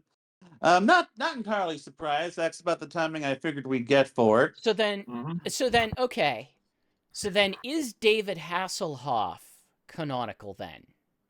Like, yes! Through the transitive property. I mean, it's possible this is like an alternative version of SpongeBob. Imagine all of the SpongeBob official crossovers and the things that could be connected that way. Okay, so that's like the entire Nickelodeon universe, including Danny Phantom, Invader Zim. Oh God, can we please get off this topic already? Jenny the Robot. Let's see. Garfield is canon. Garfield was canon before, I think, for some reason or another, but Garfield is canon now. Sonic get a Garfield PC pack back in the Jimmy Neutron and Fairly Odd Parents. A lot of this Ninja stuff Turtles. I only know thanks to my nieces. Although Ninja Turtles will be back soon eventually anyway, so. Yeah. So, like, I didn't even have to count them because they are like literally going to be in this Sonic racing game. So yeah, okay. That a lot of things are crossing over via SpongeBob, Avatar, of course. I just want to hear. I just want to hear Knuckles attempt to explain all of this and the way that is heavy air quotes canon. Well, as I see it, either Dodonpa is just like rendering these characters digitally, and that's why they don't talk. And so it's like, I don't know, maybe he like scans. But who's the winner in the continuity, Knuckles? Who's the actual continuity winner? Who wins the race at the very end? No one. They're just racing to give Dodonpa data. But then if I play a second race, then how does that qualify into things? Is Eggpawn the true winner? Eggpawn is definitely the true winner. Shadow won because he won in that cartoon. Is the cartoon canon? Yeah, Where cartoons where does canon. the cartoon fall into the continuity? Is the cartoon I canon to assume it. I SpongeBob? Where assume is it falls in SpongeBob like in the during cartoon, the race. Knuckles? Where is the Ninja Turtles in the cartoon? Why don't we see the Ninja Turtles yet? Speaking of Sonic cartoons, apparently a new Sonic cartoon might be in development, according to the rumors by Daniel Richmond.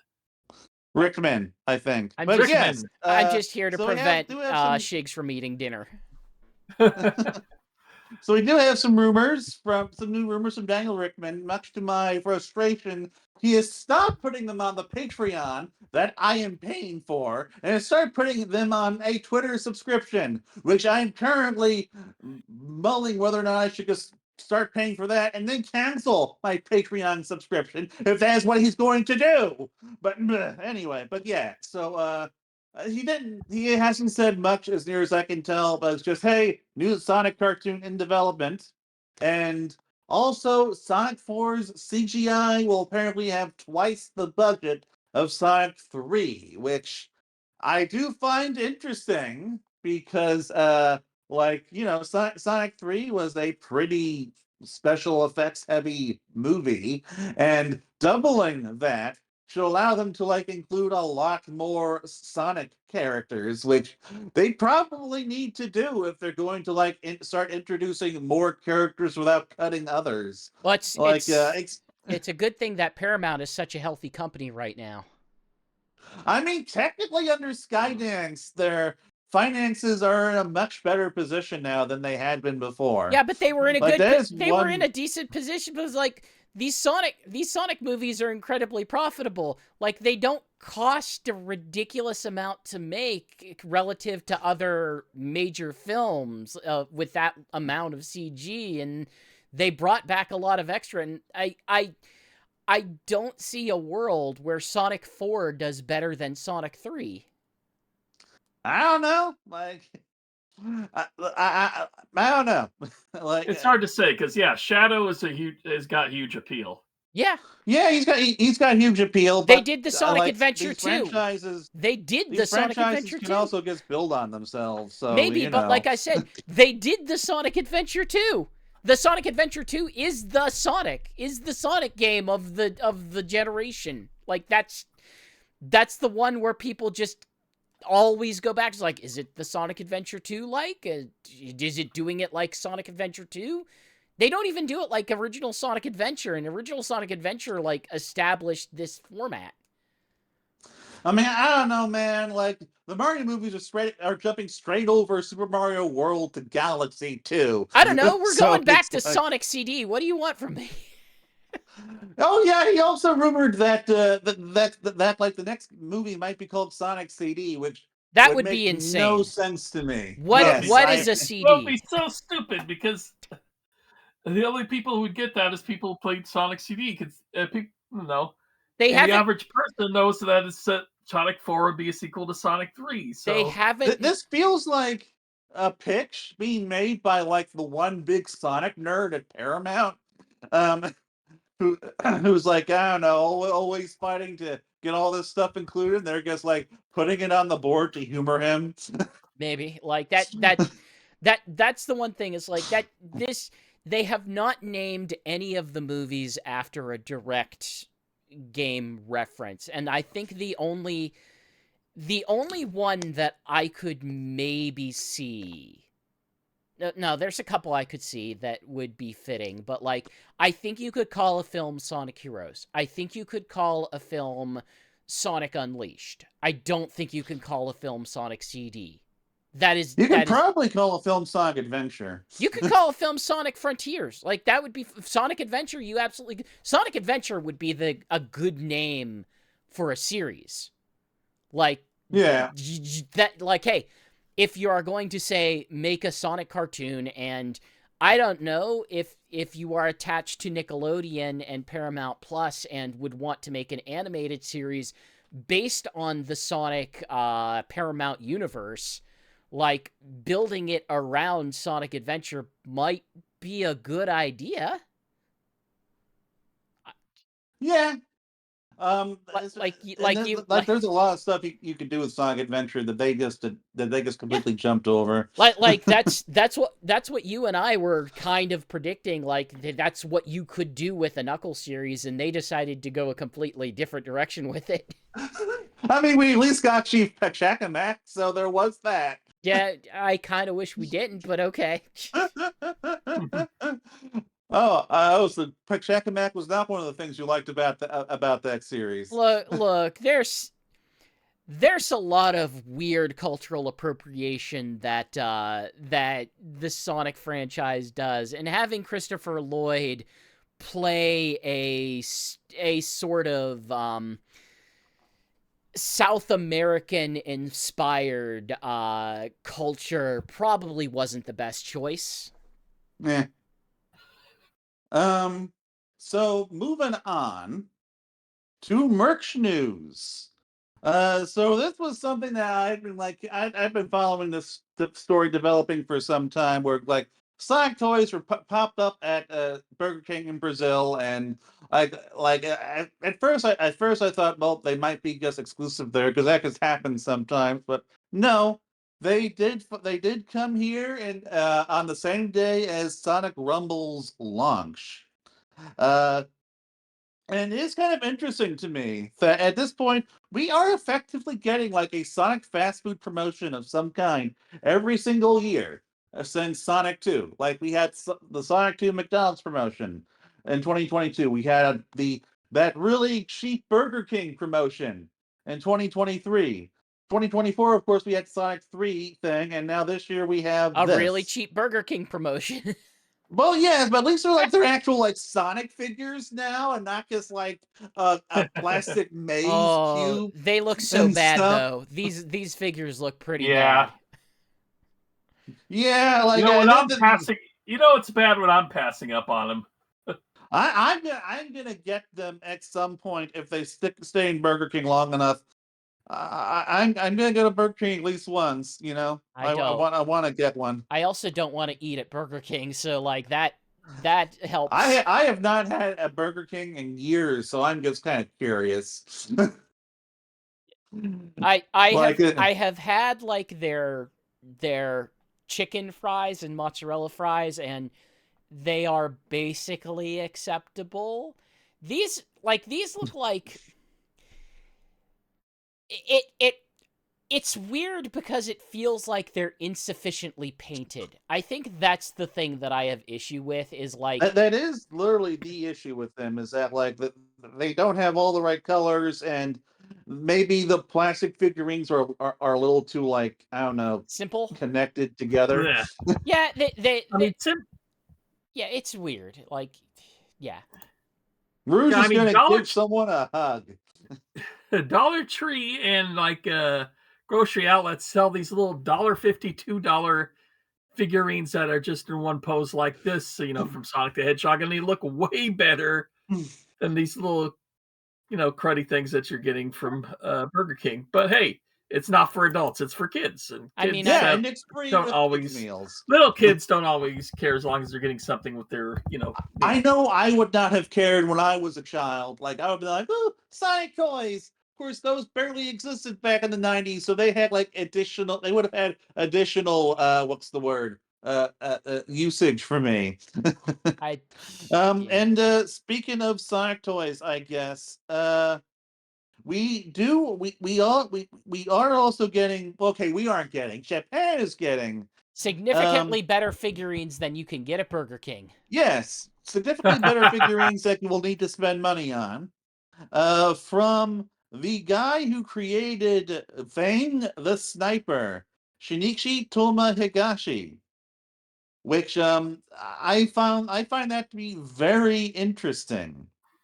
That like this guy who like created Fang all those years ago is coming back to work on Sonic merch, or at least like these toys anyway. So and yeah, in the span of, basically when he left Sega, he did so to basically pursue a career in toy design, and probably the most interesting thing about these is that they have a very distinct style to them. Yeah, they do look very like 90s, like something you would have gotten in Japan in the 90s, They especially Sonic. they definitely have like a much more retro style. Like they have Pac-Man eyes. Like their pupils are like the sort of the shine is represented by sort of the center cutout in a way that like a Pac-Man does have. Knuckles Yeah, has this big exaggerated expression. Ray looks has these angry. very dark color scheme that sort of highlights it. Like the ones that feel the Eggman is crouched. Yeah, it looks. Eggman has this weird sort of I hunched posture that's I very love these intimidating. designs though. Yeah. Because you always get something that's just you know run of the mill as far as the character designs go. Where they're trying to stick the formula. Yeah. And here they're going for a more early '90s type of look, especially with these from are Sonic Sonic and Tails. specifically, Tails just looks adorable. these That are little from wonderfully Sonic off football. model. specifically, I'm getting a very Yes, Sonic comic. that's what they're I'm getting just a very Sonic beautifully the off Comic model. vibe from Sonic. Yes, Oh yeah, I absolutely agree. I want these. Well, they're blind boxes. They'll be available this winter. And In as far Japan as I only, know, they sadly. are Japanese exclusive. Which is um, unfortunate, but That you know. that hulking Knuckles, I just absolutely love that. so Tuma said that it's a deeply emotional project. Looking forward to your support. Um, so I don't know, like he seems very happy that he got a chance to make these. Yeah, cool. Um, They're pretty awesome, yeah. Moving on to Sega's fiscal report, which I partially covered a few days ago. Um, uh, the Sonic sales have been up for the past 2 quarters now. And also the revenue of Sonic merchandise is up by about 60%. Um, and I'm trying to bring it up, but nothing is loading for me. But as I recall, like the first quarter sales were improved by about 100,000.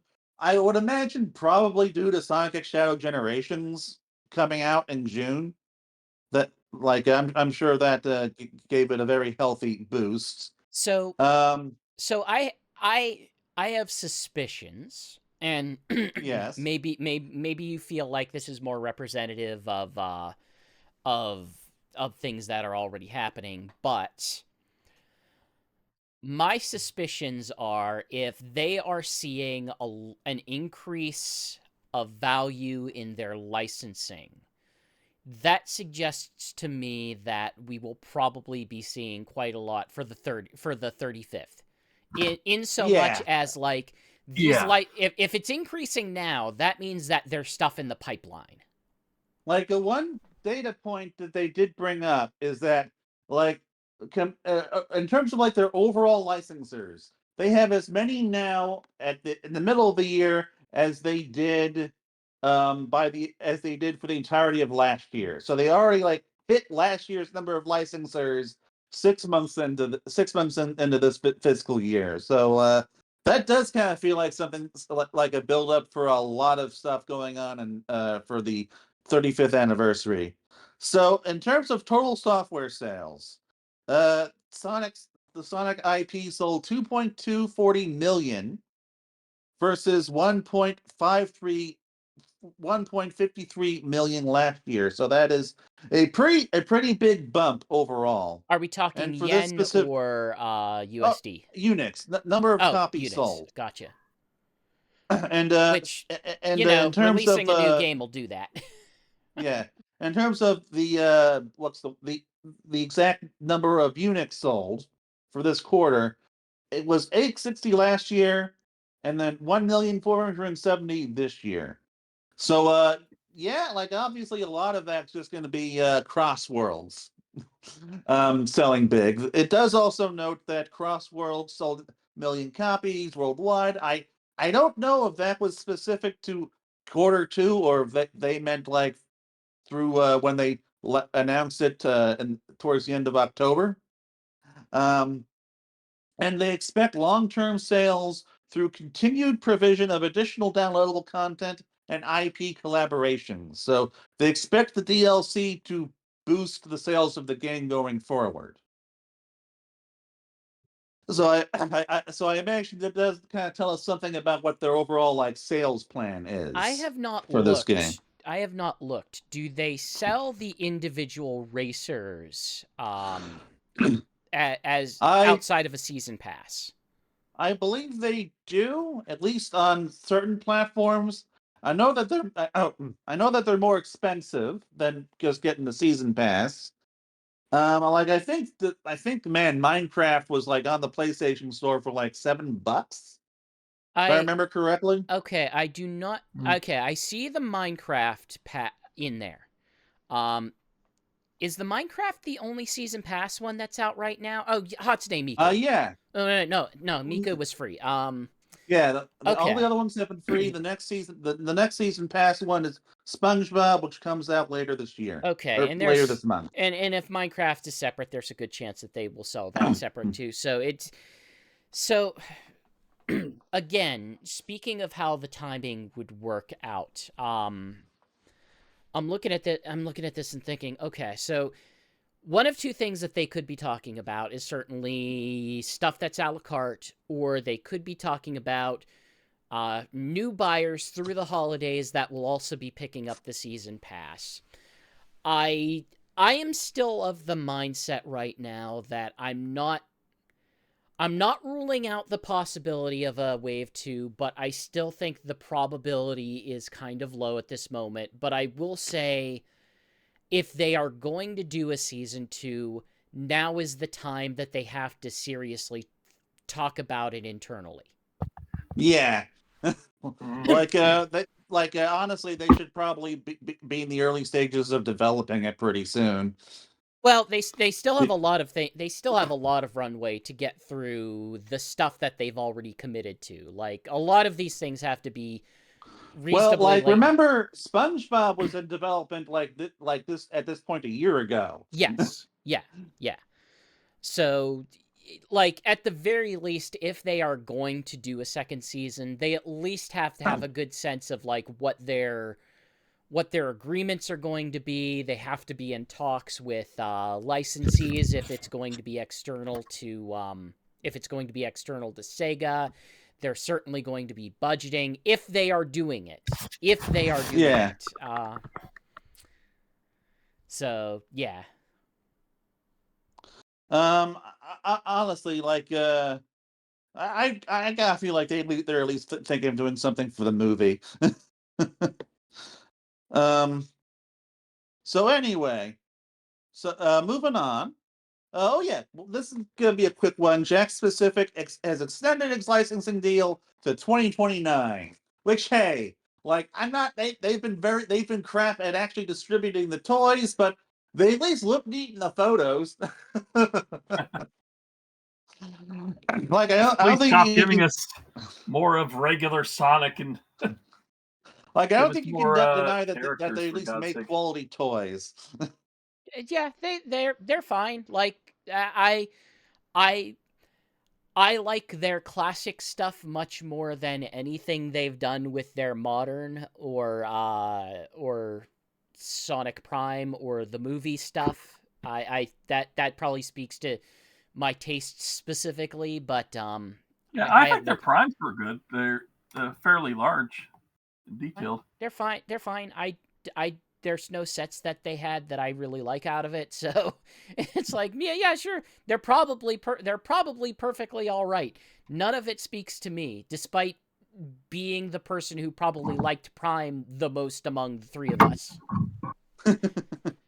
Yeah, like I will admit that I did not find the toys for Prime to be appealing, but then again, I am mostly looking for like Sonic game characters anyway. I don't find Prime to be a particularly toyetic branch of the franchise, so I would say it's very toyetic. Like, it's very toyetic when you like make 5 different variations of the same character. Sure, you know, like Eggman, Eggman's the baby one with the giant mech that's basically a preschool toy. You know what? Sure, fair enough. I don't think they fully capitalized on that. I don't think they released all 5 of the Eggmen, did they? No, they never did. I don't think we got Dr. Babel, which is kind of impressive given How much screen time they give him. we got Dr. just Deep. Described. Like, Dr. Babel is a very toyetic mech. You'd think they'd release that. Yep. I don't know. I guess so. Visually, I don't think Sonic Prime is kind of interesting. It's kind of distinct, but there's nothing that it does visually to me that speaks to my taste in like toys or figurines. Which that might be saying more about me than it does about the nature of the series or its style. Like, when it comes to what I want out of any kind of toys I get, I like colorful, distinct characters, and Sonic Prime is very much not that. Hey. So moving on to comic news, we've got a couple of stories. First off, we got some news regarding the future of IDW for next year from AIPT, who started doing their monthly Sonic column a couple weeks ago. And the first thing is they effectively confirmed that we are getting classic era stories and a Sage miniseries next year, which the classic stories, not at all surprising. Like, the only reason we didn't get one this year is because they refused to acknowledge classic chaotics. It is but they have largely... And it is the 35th anniversary as well, so it makes sense. Yeah, that's why I was expecting it. Yeah. And that's kind of what I'm expecting out of this. Like, personally speaking, if they were releasing a classic Sonic comic series alongside the like having the side stories in the IDW stuff, like, I could take it or leave it, but having an exclusive classic series where they build out a bigger classic universe, that would be my jam. I would be on no hiatus for that. Yeah, I've been wanting that classic book ever since they did that season comic 4 years ago, because that was like one of the best things IDW's made. I mean, I've wanted it since Sonic Mania Adventures, and the fact that like they've developed a tone for that style of Sonic that I really enjoy.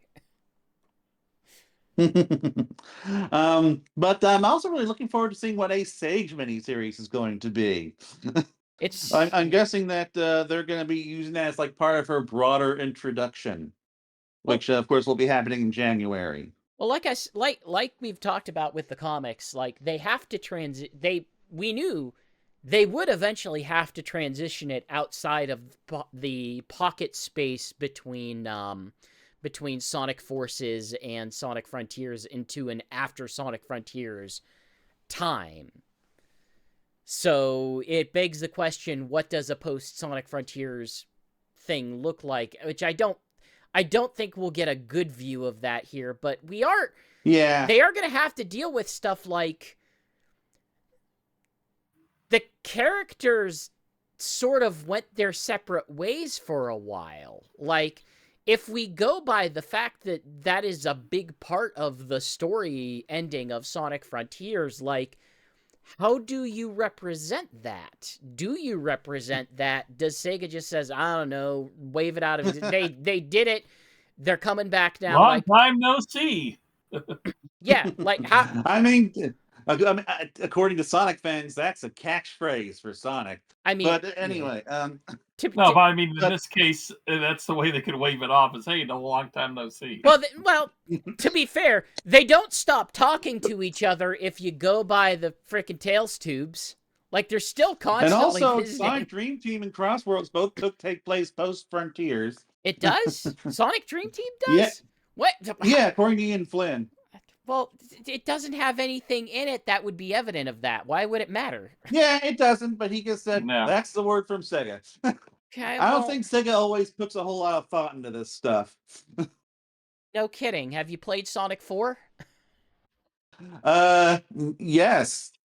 And and that was operating on a completely different continuity from where they have Sonic CD set now. Yeah, it sure did. Sure did. It had some ideas on where Yeah. Sonic CD is. It had some ideas where that game takes place in. So, But like I am kind of happy that they're giving Sage this much focus. So I'm just looking forward. I'm just really looking forward to seeing how they fit her into the I mean, comic book. Yeah, I thought they were just giving her like 2 or 3 issues, Sage is of the regular book and not a whole miniseries. Sage is nobody's going to like me saying this, but Uh-oh. well, nobody in here, no one on this call will care.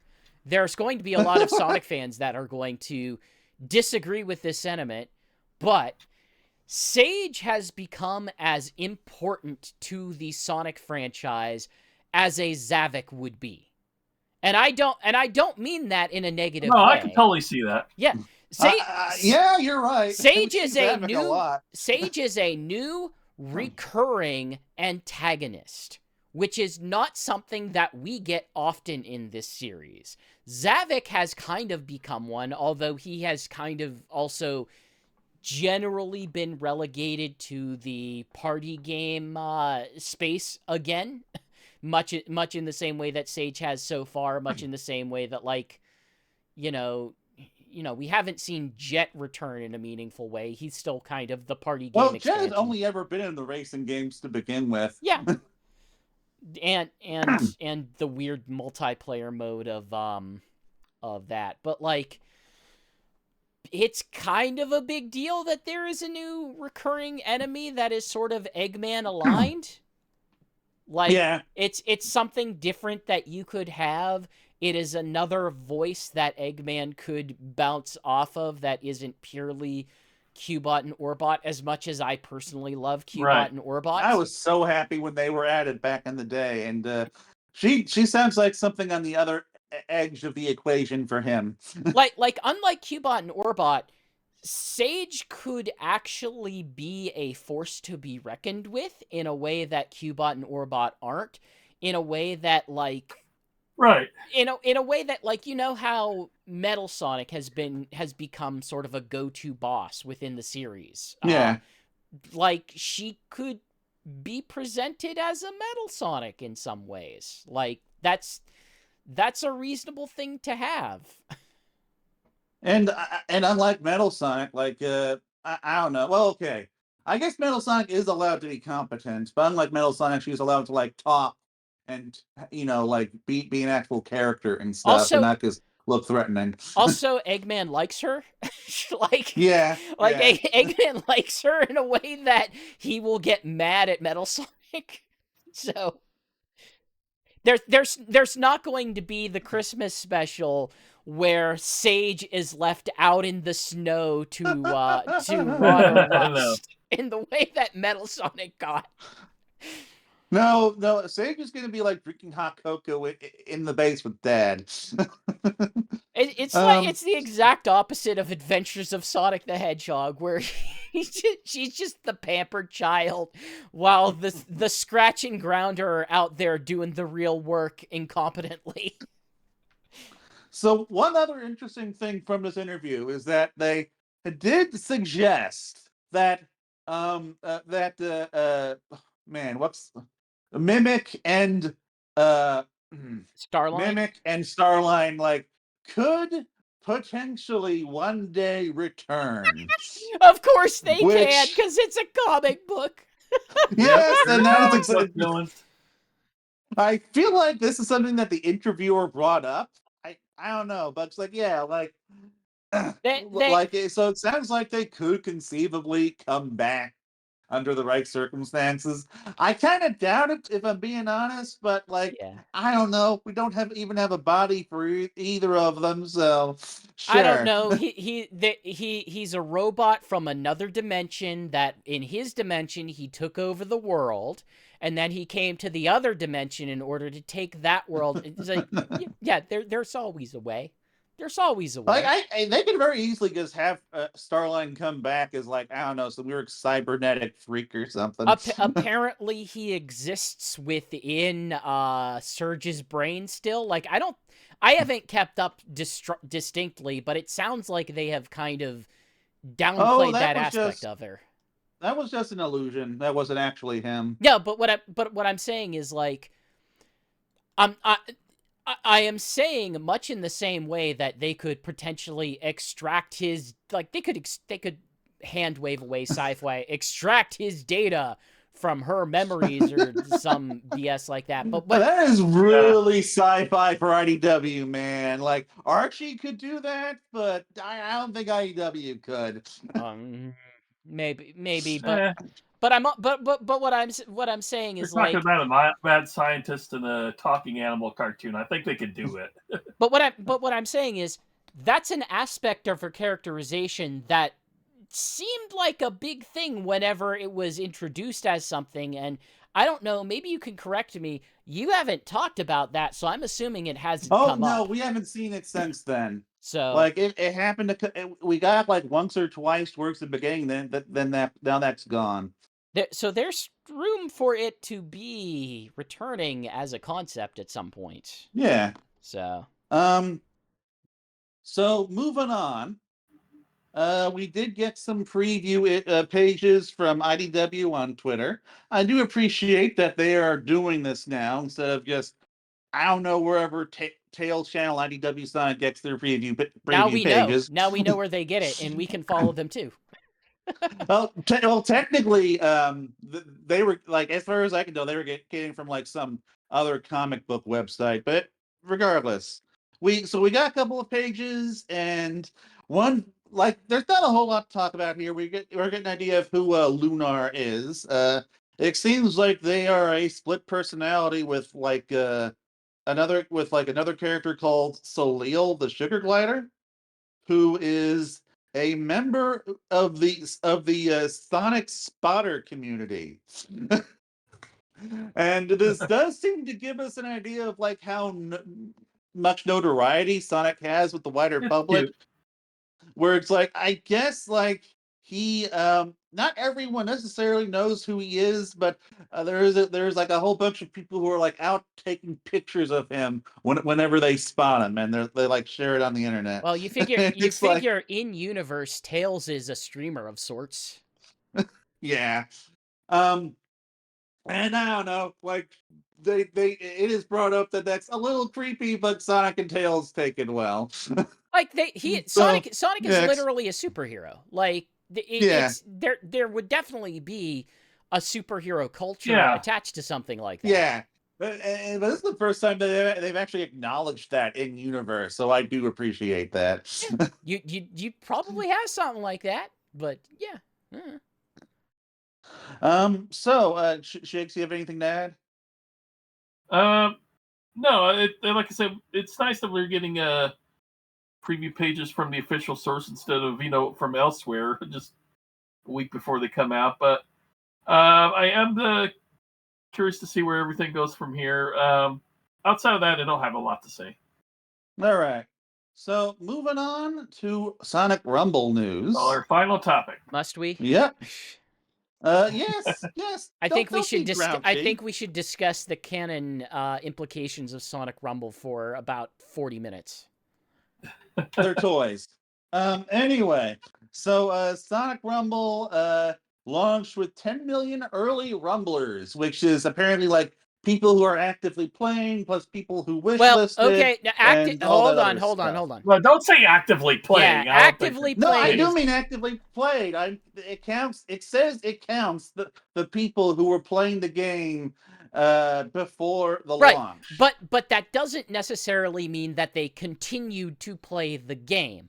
Actively playing has an implication to it that I don't think we want to. All right, look, I'm just going by what the Sega's fiscal report said on the subject. Okay. Okay. It said active players. It said people who. Okay. It said people who played the game. Yes. A plus combination those of other people who things. played the game and people who pre-registered. Now, if people, Yeah. obviously, hey, since the limited release, people have dropped off, but they want to get that number to look as big as possible for their investors. So obviously, they play up the success of it more than. I mean, regardless of of who's still playing, the fact that they even hit that number is impressive Oh to yeah, me. that's a very big number. That's a number that I wouldn't have expected to see whenever we hit the 2 million mark, which makes me wonder, like, okay, how accurate is this number? They can't lie to their investors, obviously. But also, how did we get there? That seems weird to me. I guess just through the means of it being out in some fashion, but yeah, for over a year. There were people like me in a lot of countries. There were people like me who were playing it for like a year. But also, like, do you count people who played early and pre-registered? Are those two separate, distinct things? I mean, I've got to mention that, like, if you're playing early on mobile and you pre-registered on Steam, that they would count them as two separate things because they wouldn't have any way of knowing otherwise. Sure. Oh, But anyway, and of course, that did apparently earn all Sonic Rumble players a chow bouquet, buddy, which is like a chow and a flower bouquet. Which looks fine, I guess. It's like, definitely cute, not one but of my favorite buddies. it's cute, but it's also very stupid looking with the 10K or 10M in front of it, and seeing that as like the big thing that it displays underneath. It's like, you didn't have to add the 10M. It looks worse with the 10M, but I also kind of respect how bad it looks with the 10M. I guess no, I preferred to the crystal chow, which was like one of the pre-registration bonuses. Look, anything looks better than the stupid crystal skins that they insist on putting in the game. Including the Ruby Knuckles or whatever, which was also a pre-registration. Look, I like Crystal Zavik, but I don't love Crystal Zavik because it looks good. No. So, okay, I want to just remind y'all, we will discuss the monetization and economy during the launch discussion. But so Sonic Rumble launched with confusion over pay to win and complaints monetization. Oh, nobody knows how to talk about this game. Apparently, like, a bunch of people got confused over what the percentages connected to the characters meant, and they assumed it was like percentages that help you win, but it's, I guess, percentages that help you in a leaderboard, which, again, we will go into that very soon. Sure. But that does kind of speak to the game's inability to educate people on certain topics, I think. Definitively, this game is not paid. So I have heard two incorrect statements so far of people trying to contextualize this game. This game is not pay to win. Unless you are leaderboard obsessed, unless you are really focused on, like, getting through some of their very specific weird challenges attached to score, this game is not pay to win. It is not pay to win. You cannot spend money to suddenly be better at the actual act of playing the game. This game also does not have, as I have heard stated before, paywalls. This is not a paywalled game. If you are saying it has paywalls, you don't know what a paywall is. No. There is no... I can only assume that they're just referring to the skins, which... No, that's not a paywall. That's not a paywall. No, it just isn't. You can have access to practically everything. Anything that would constitute gameplay in this game is available to you without paying as a free-to-play product.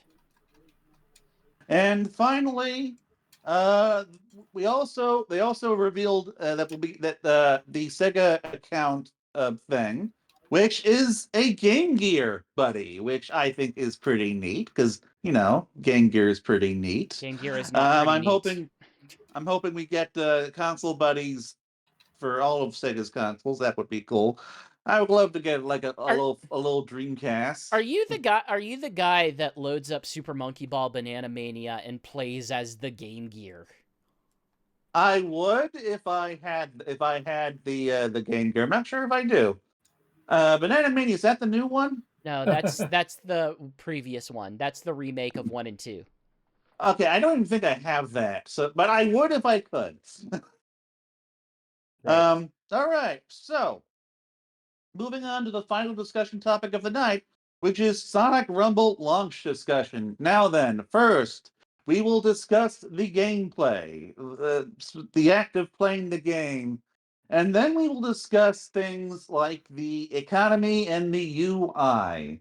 And Shigs, So you had the least experience out of all of us with playing the No, because game.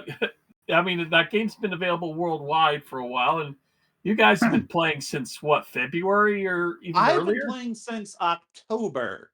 I think Yeah, GX started October. playing in May. I just Is that started right? playing last week. Yes. So give us your impressions of the gameplay. I have been actually fairly, very much enjoying this. I think this is the out of the mobile games that are available for that are Sonic related. This is the best one. It does. It's got the obstacle course kind of gameplay style of Fall Guys, while at the same time having the 3D action of a typical Sonic game, kind of Yeah, mixed in, and it's fairly enjoyable in that regard. and I do agree with you there. Like for me, like my issue with Fall Guys, as I've said before, was that it doesn't control very well. But of course, that I is the think that, yeah, point that's part of of its Fall design. Yeah. yeah, Guys. So it's like for me, this is kind of perfect because it's like it's kind of like a little party racing platformer with a bunch of levels that are very diverse and pretty fun to play for the most part. And like you've got the a lot of run levels, which are my favorites. Then you've got the round twos, which are the mini games, which like I think can be most closely compared to like Mario Party.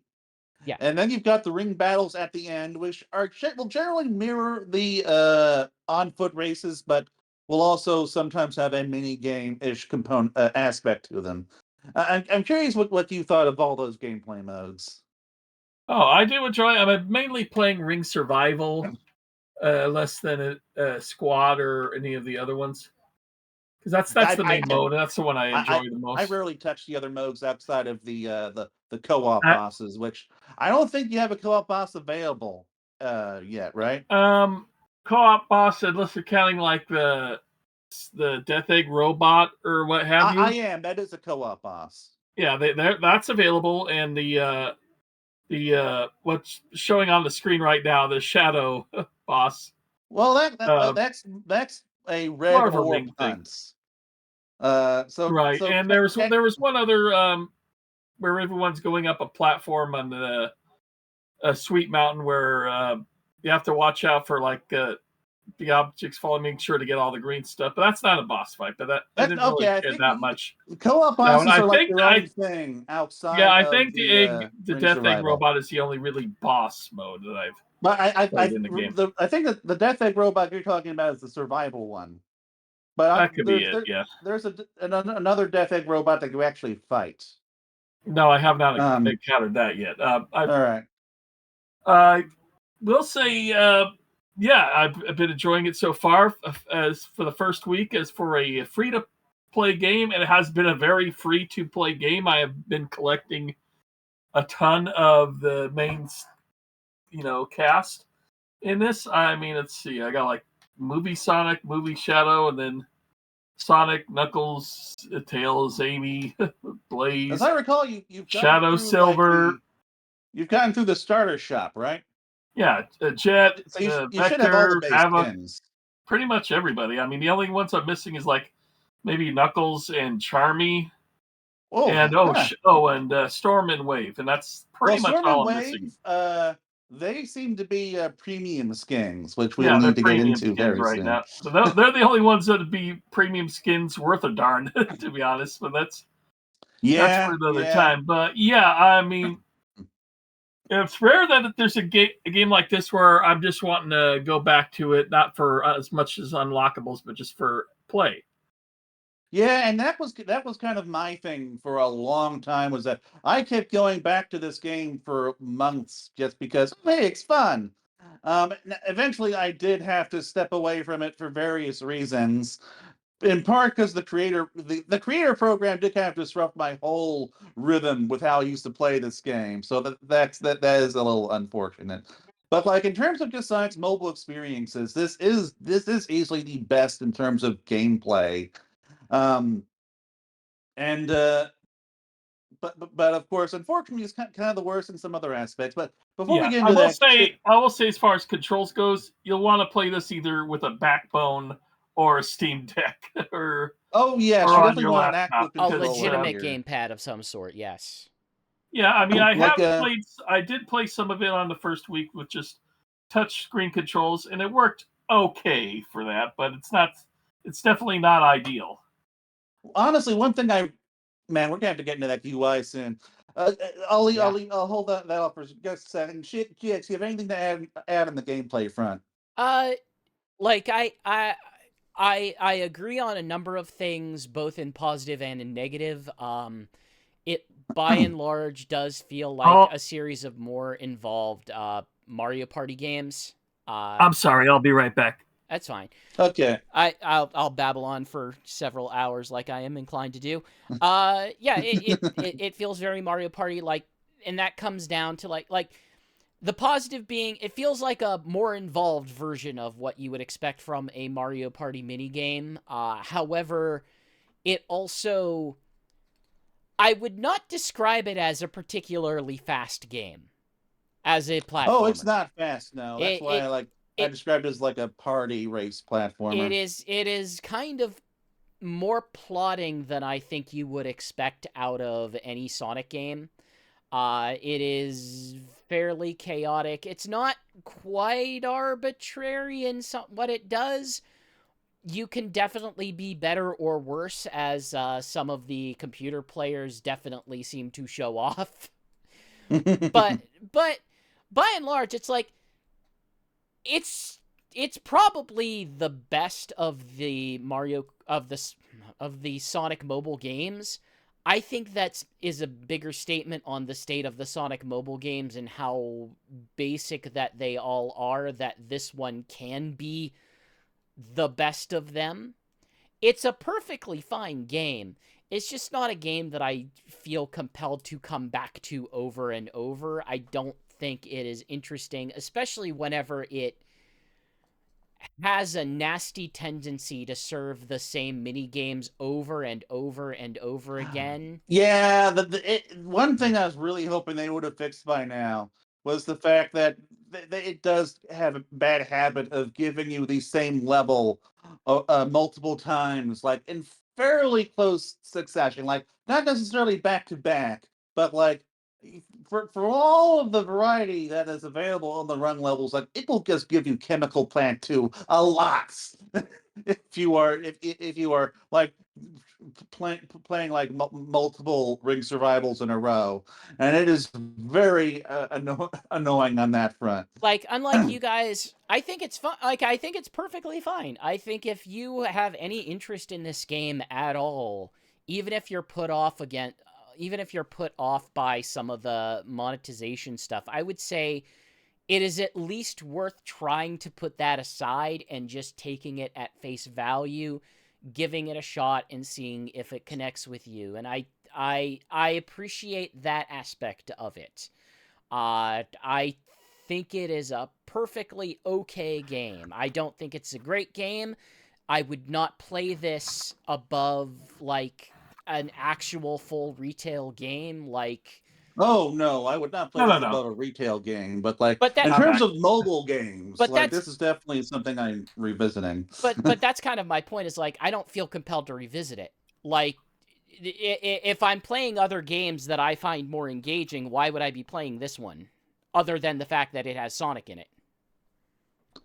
I mean, I don't know, just because it's mobile and it's fast, and Like I do like the uh, art style of it too. The characters are chibi without with still looking like themselves without being they're cute without being too yeah. cute. You know what I mean? I go to Sonic Rumble when I just want to have a quick low stakes multiplayer session without like having to engage in some really super intense race or something. Like just as like a quick mobile experience. I think it works pretty good.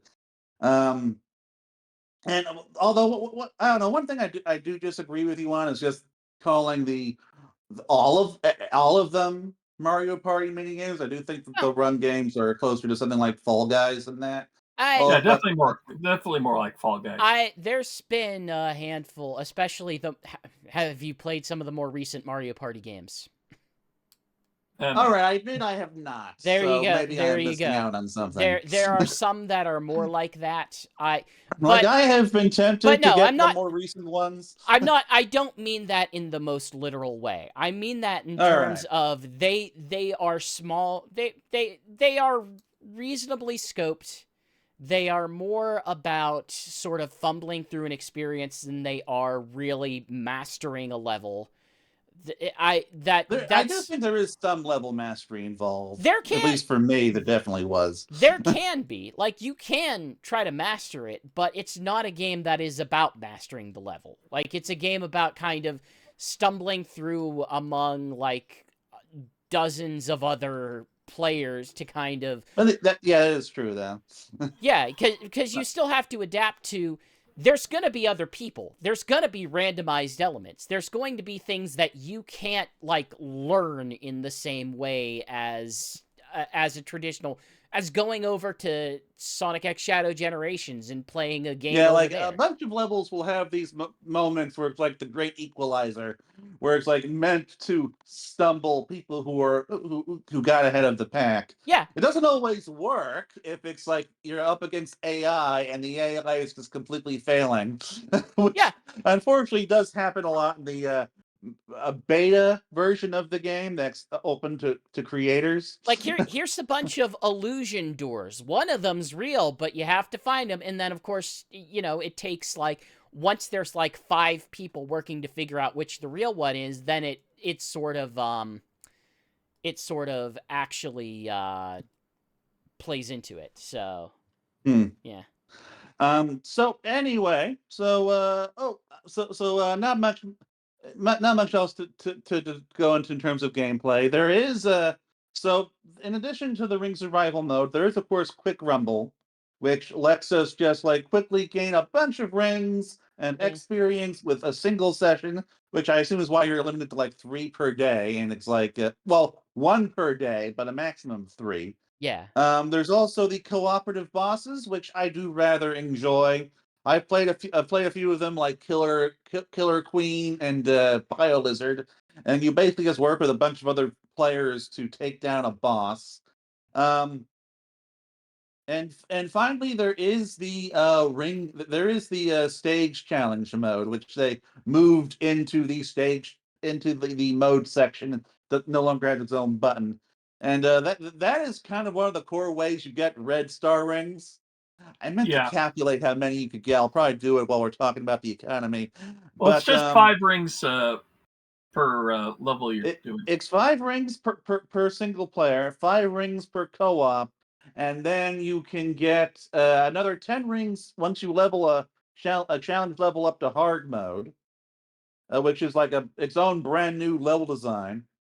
Well, okay, not level layout, we'll say.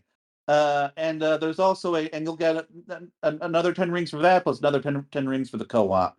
That's like one of the only ways you can really consistently earn red star rings in game.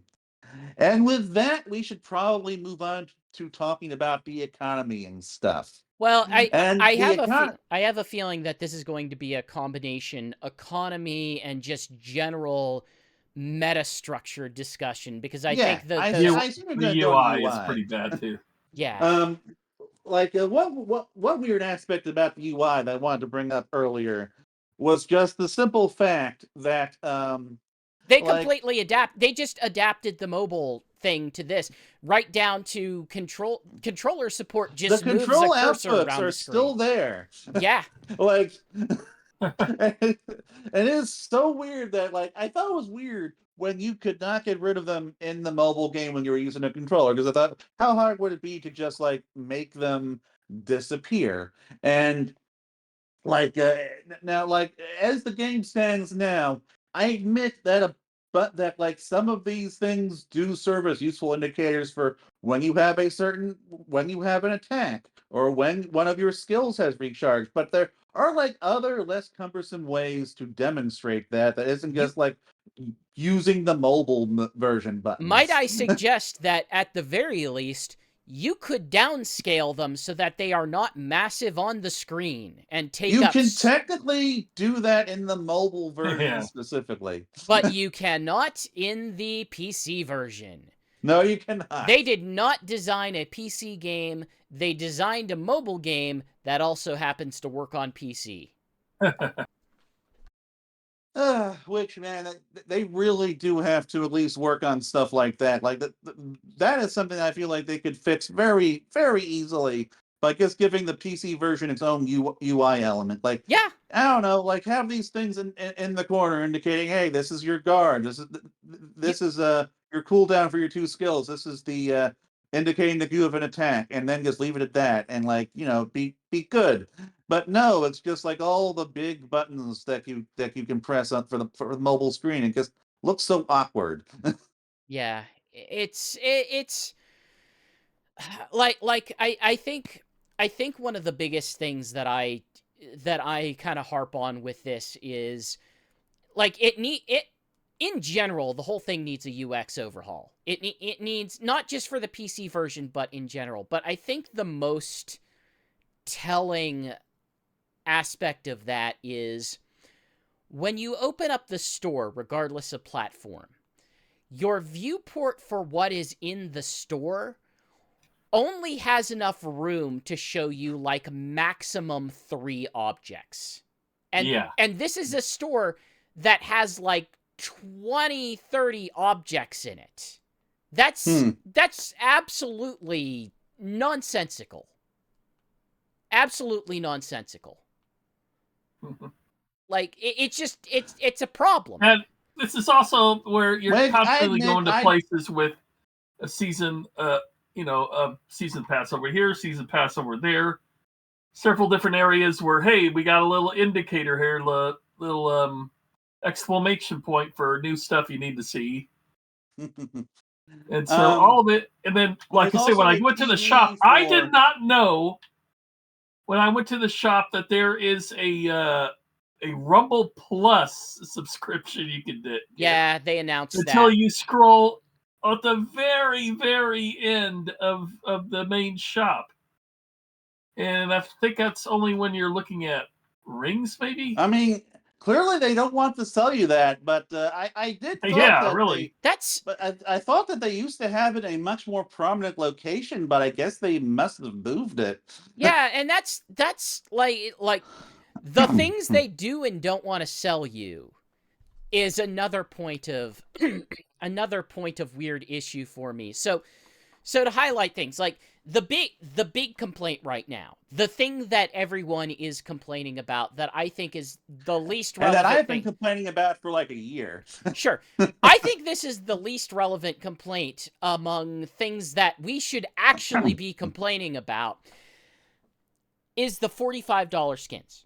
Yes, there are skins in this that are $45 worth of red rings. I will tell everyone within earshot, this, despite whatever you want to believe about the state of free-to-play gaming, this is not unique to this game.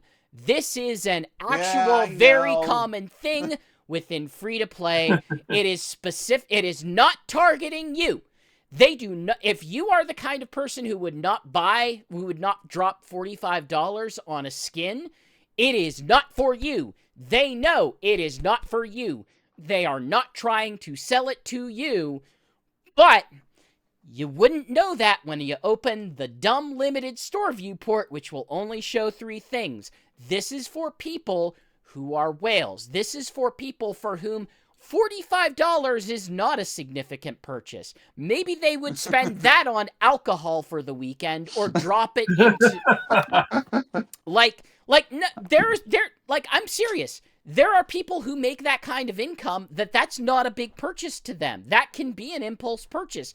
That is who these types of things are for. When I played all of the other Bud Light or Sonic Rumble? Exactly. Oh, no, if you're paying $45, you're not paying $45 on Bud Light. You're getting Samuel Adams, laddie. No, it's like... I've lost my train of thought now. No, it's... it's... It's everything around that I have issue with. It's not the big thing that I'm obviously not going to buy. It's the feeling of confusion about what the game wants. I believe my classification would be dolphin, which is to say that I am a mid-grade spender.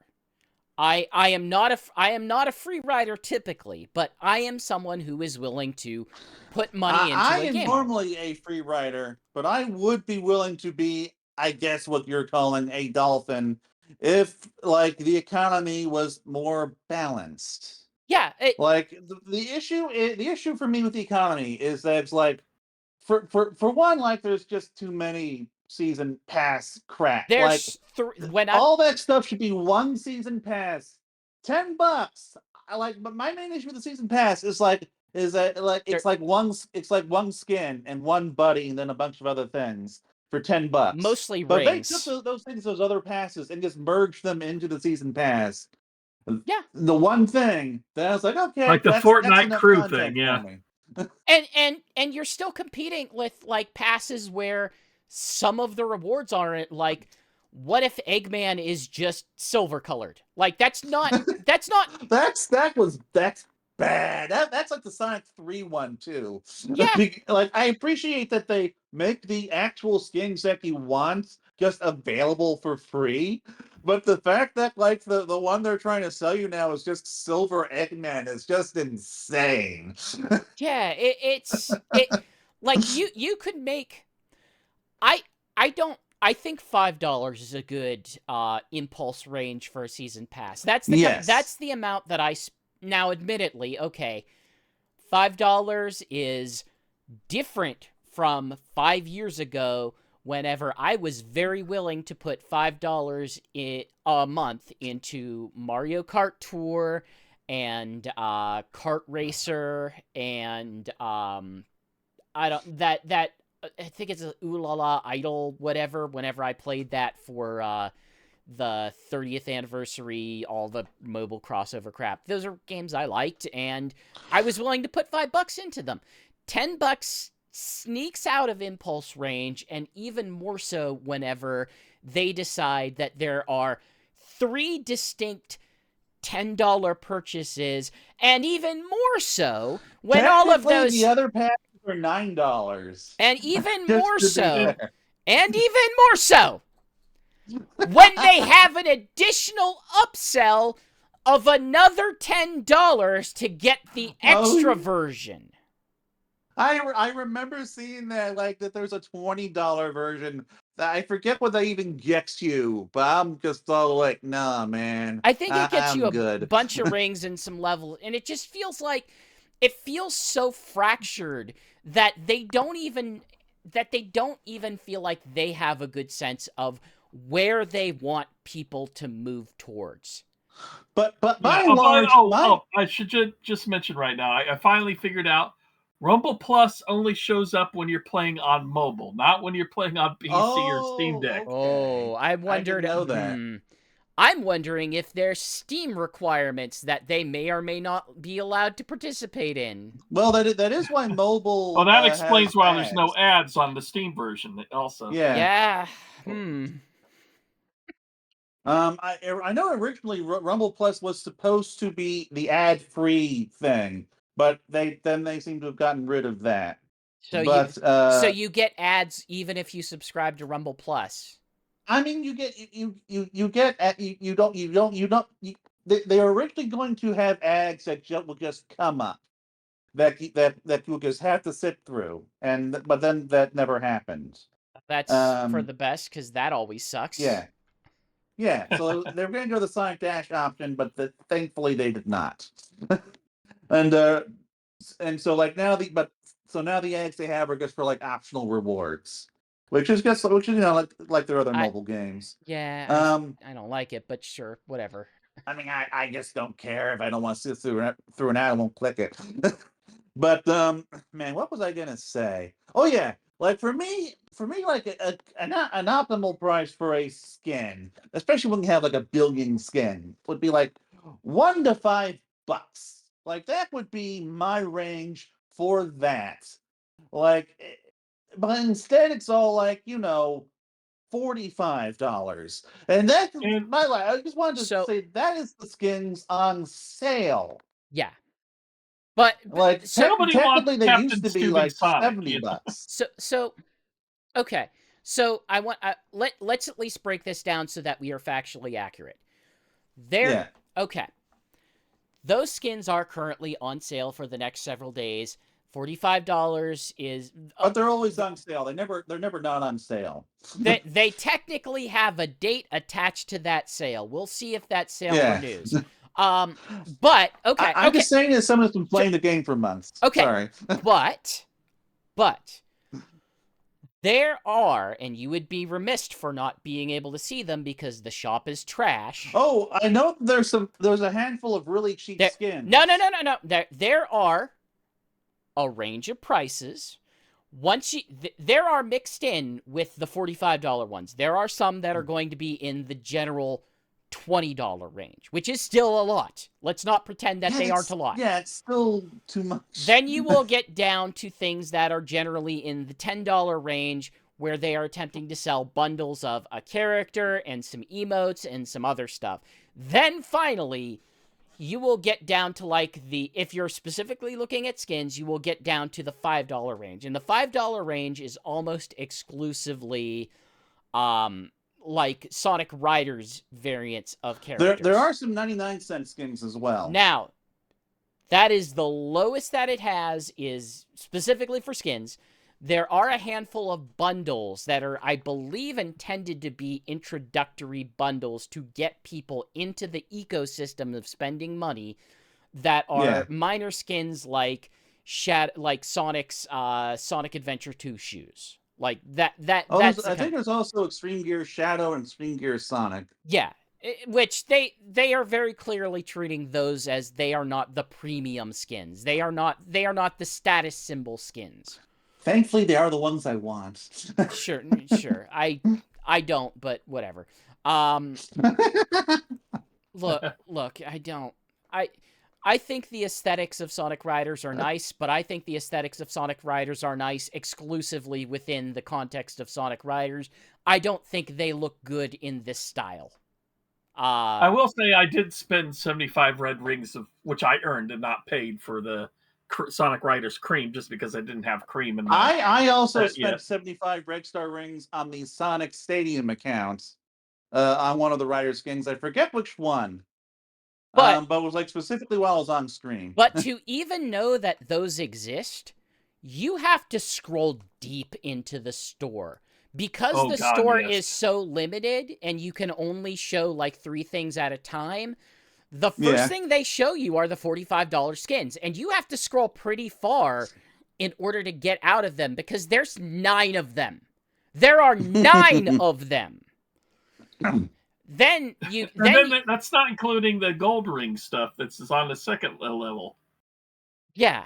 So, like, you have to scroll deep into it, and there's a good chance that you even miss it there, and you eventually get to, like, I don't know, want a sticker with Vector with dollar signs? That's like $1. You could get that for $1. It's like, well, I guess there's nothing in between. I'm not buying a sticker.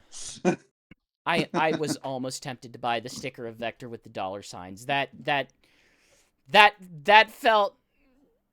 felt like something that appealed to me specifically. But what I don't understand is I think that what would be better to have something where you can make your own kind of character, more identifiable, is instead of having the regular characters in costume, why not just sell like hats and shoes and everything? Well, that's for them to put on the characters. Well, for instead. one, that would be a completely different system. Yes, it would be a completely different system. It would probably be a system that makes a lot more sense to have the more generic avatar characters associated with it. Like that would make a lot more sense than what they're doing with the avatar characters right now. Like you just earn. It is a shame that the avatar characters are not like treated like Avatar characters. I Yeah. will say that, Yeah. especially since like the Avatar just characters are the one random thing that they characters. basically give you for free. Yeah, like you don't have, you just get a free pull every day, and I sometimes you will get the take- avatar for it. So I would rather have that. Oh my god, can we talk about the claw machine system with the once a day claw machine system, where you get either an avatar, which would be nice, and it's not bad, or a one single shard for a one of those skins. I Yeah. mean, what I got my first one where I had one shard for Toy Maker Tales out of 600 shards. this Out of 600. this is I'm kind of surprised at 600 because I thought it used to be 300. this is why Um, so a lot of games do the shard system where you get the character for Yeah, that. But this is very much the argument of why you split cosmetics into separate components, because when you give someone an actual cosmetic, that feels like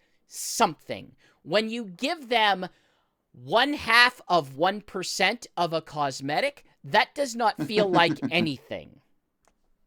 Yeah, even Yeah. Disney Speedstorm, if you want to unlock a certain racer, like it's there like are 10 shards, and you get one shard earned for during certain things. there And there are not certain 600. characters. There are certain characters where you can only unlock them by essentially earning their character chunks in game through leveling up through the stage challenges and stuff, and leveling up your level. You mean like the The Amy missions that are going on right now? No, well, there's the Amy like missions, Cheerleader there's Rouge. Cheerleader Rouge is the first one that you encounter. Basically, through her route, you get enough to unlock her through natural progression of the ring store.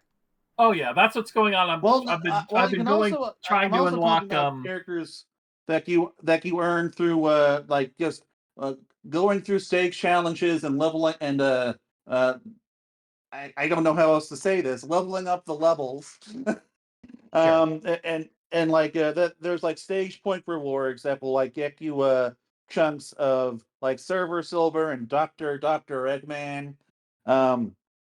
So that is another way to like just get some of the skins just purely through stage progression. Yeah, currently I'm Um, working on getting enough gold rings to get the Poet Espio, which I'm down to the last 150 things. The only problem is there's better options than him right now in the store. Like this morning, I'm like, oh, well, there's Zavik. Well, I'd rather spend my rings on Zavik, and then Vector was later on today than I would for that Poet oh wait, Espio. are you not getting all the characters through the starter shop anymore? Because that's the system they had No, back in I May. think that's the first week was these Chow race things where you were able to unlock the characters Yeah. through there. So this is something that you did not That experience. stopped. Yeah, this is something that you did not experience, Knuckles, was I showed you the screenshot before of the character scramble or whatever scramble, where you had to earn these where you every time you got thumbs up, it counted as this sort of race between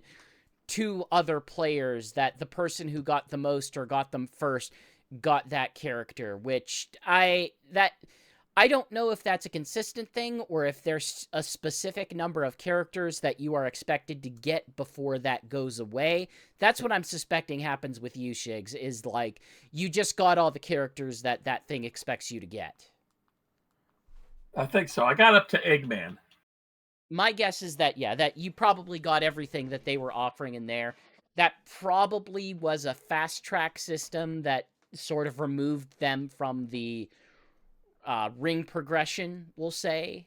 That would be my interpretation of like the reason why you would do something like that is get people engaged in playing continuously so that, like, you know, they can get if you're playing more, you're getting characters faster. But I just know that when they first introduced the starter shop back in like May or whatever, that was basically how I got a bunch of the base skins. Because they like every single one of them was purchasable through there. But then I'm remembering, like, yeah, like you can only get Rouge through that one specific thing that you mentioned, that silly sounding forgot what the scramble thing. And Yeah. so I don't know. I guess they changed it up again. Yeah, probably. But in any case, like ultimately, my issue with the economy and what I wish they would change is my preference would be that like most skins are things you can get by either earning red star rings in game or spending like $5 or less in game, or like a combination of those two things. But when you just make so many of the skins unobtainable for anyone Functionally unobtainable. who's not willing Yeah. to like drop like a game's worth of money on it, it kills any interest I might have in the skin, and it just makes it far less likely that I will spend money in the game at all. Yeah, that's kind of the problem with this is that you don't want to launch a game with this, which they technically did not launch a game, but this was functionally speaking the game's launch, and I feel like they absolutely effed up what a launch should feel like. Like, It felt like we just released it in the middle of a regular yeah, season, especially considering the exactly. Halloween season was going Well, on after Halloween for Yeah, like yeah. well over a technically, week it after was at the start Halloween. of a. I don't Technically, they care. released it at the start of a season. It kind of Like doesn't the matter new if it's season started at technical the or start of not. that. This is supposed to be But the launch. This is supposed to be but the like launch. What are you as near as I doing? can tell from what you guys have talked about, one of the big issues is that they removed a lot of the tutorialization that this game used to have. Like, this game used to have a step-by-step tutorial that will take you through every single feature and like page that it had, and like unlock things as you played it and explain each of the things to you. And that seems to all just be gone now. And instead just gives you the story straight from the get-go, and that That just feels not so not weird to me. so not quite. It walks you through the first one. It walks you through some early stuff. It does give you like some basic text prompts on how this thing introduces you to the game. There are things that you cannot get until you reach a certain level, that you cannot participate until you reach a certain time. The only thing I will specify is it doesn't feel like it really walks you through, especially what the game modes are, or Well, it used to do stuff like that. like it. My issue is I just think it feels messy. I feel it just feels like the things that they are doing structurally don't connect well to the actual gameplay. They have too many meta layer structures going on that it's just an absolute mess. When you look at the home screen, and I'll admit, this is not the worst home screen I've seen for a game like this. It's cluttered with all sorts of garbage. Like, I'm looking at a video link of you doing stuff for the BioLizard co-op boss battle. You have a character in the middle there. You have like 6 different buddies that are just hanging around on the screen that don't really do much. You have the shop button. You have the pass button. You have events which contain 2 more passes in them. You have the game mode button with a special checkbox for a 1-round match on top of that. You have a friend button that doesn't have a label on it. You have the crew button. You have a button next to the crew button. You have the character change button. You have your level at the top. You have events going on at the top with another timer. There's like 3 or 4 countdown timers on screen at once. It's shouting information at you from all angles. It could be better organized into simple, clean, these are where your rewards are, this is where the shop is. I've seen this happen. I've used I've played the Nexon Kart Rider series on mobile. The mobile version is an absolute mess of a UI that is covered in icons, much like this is. Then I went over to its new sequel on PC. They built it as if it's a much more reasonably structured experience where things are organized in ways that make sense. It is not constantly trying to scream events at you. The shop things are in the shop. The events things are the events. The customization things are in the customization. It will still show you some pivotal information, but it's not putting it in your face directly. It is organized into logical component layers. This has no interest in doing that. This has all of the worst impulses of free-to-play game design, where it is constantly trying to over-inform you about everything, that it is terrified that you will, for a second, not be engaged with its meta-layer systems, because the meta-layer systems are where they make their money.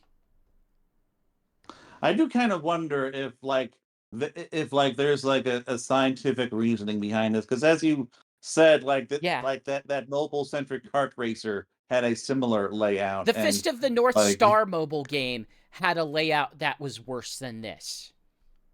Like I have to wonder if this actually does something that sells stuff or something. It's the kind of thing where I don't think you I think in UX design, I don't think you start with a layout like this. I think you start with a far simpler layout. And eventually eventually over years of managing a game, you eventually get to the mess because you need to keep engaging with a shrinking player base. Well, I can confirm that it basically launched with this UI. That's the part that I found baffling. It's actually gotten simpler since then. Yeah, this being the better version is insane to me. I don't get it.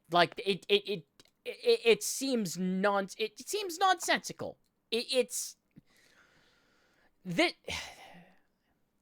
kind of thing where I think I look at this and I think about the reasons why it would be delayed. And obviously some of those reasons were technical. They needed to work on making sure it ran in a more optimized way than it did. Whenever I played some of the early press account ones or influencer account or whatever we have, there was an issue where as I played longer, the performance got worse and worse. I did not experience that this time. That feels like something that they solved.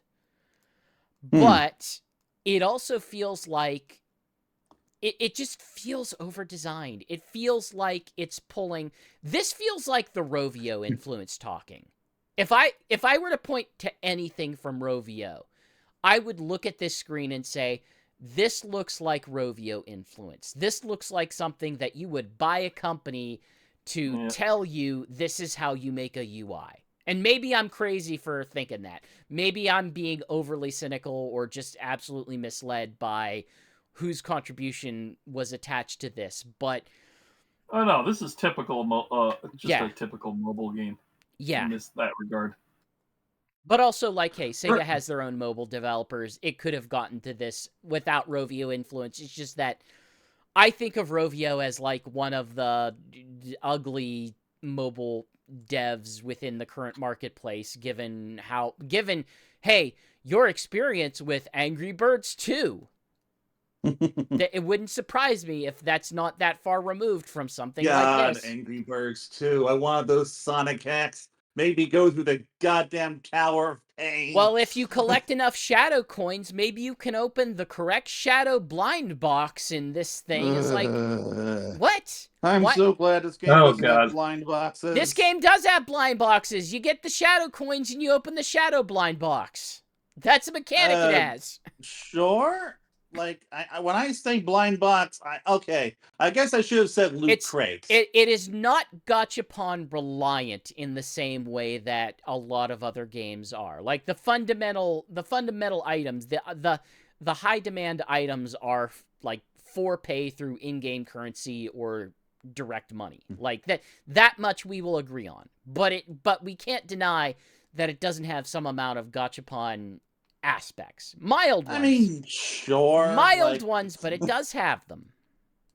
Like, to me, it's not, I'm not like begging for like those 20 gold coins like Newton stage challenges or whatever that I sometimes get from the blind boxes. My frustration with this game is I had a reasonable time playing, like when I was actually playing a game, and then I leave it. And what I see are like 10 notifications of things that the game wants me to click on and pop off a reward, and then go to a different menu and pop off a different reward, and then go to my character customization and, no, you need to look at this thing we just gave you. You need to look at it. You need to look at it. We got it. Fun fact, if you ignore the rewards, the game will eventually just give them to you. Really? I found that out. I found that out by accident.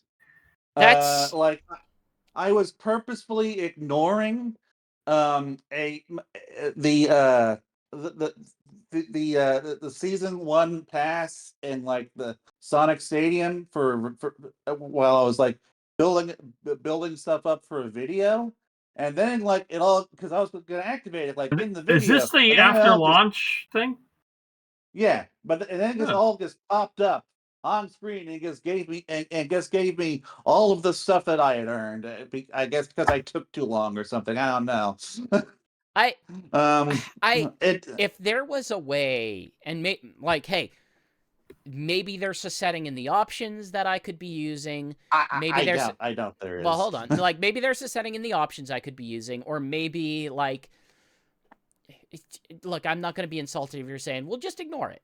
Like, just ignore it. Because there are things that I will tell to other people, like, you just ignore it. I just find, I find the plethora of notification icons that this game pops up to be distracting and frustrating. Like, that annoys me. That annoys me, and I don't like seeing 50 things pop up whenever I play a game of it, and then I come back and I feel like, well, now the game's asking me to do a bunch of admin before I jump into another game. And again, I mean, I have ADHD, so I literally cannot ignore those notifications. That's most of the time, unless I'm like making myself do that. I got a little bit of the mild stuff, and it bugs me that it asks me to do that, because again, none of this stuff plays back. Very little of this stuff plays back into the game as it is the game. The game doesn't care that much if I have more rings or not. The rings are not important to the playing of the game, but it also just wants to keep throwing rings at you so that you can go in and then cash them in on the cash or the ring shop, or invest your little tokens into upgrading characters, and that's more upkeep than this game really needs. This is not a complicated game. Like, this is not a game with I never really. It's just Fall Guys and Sonic.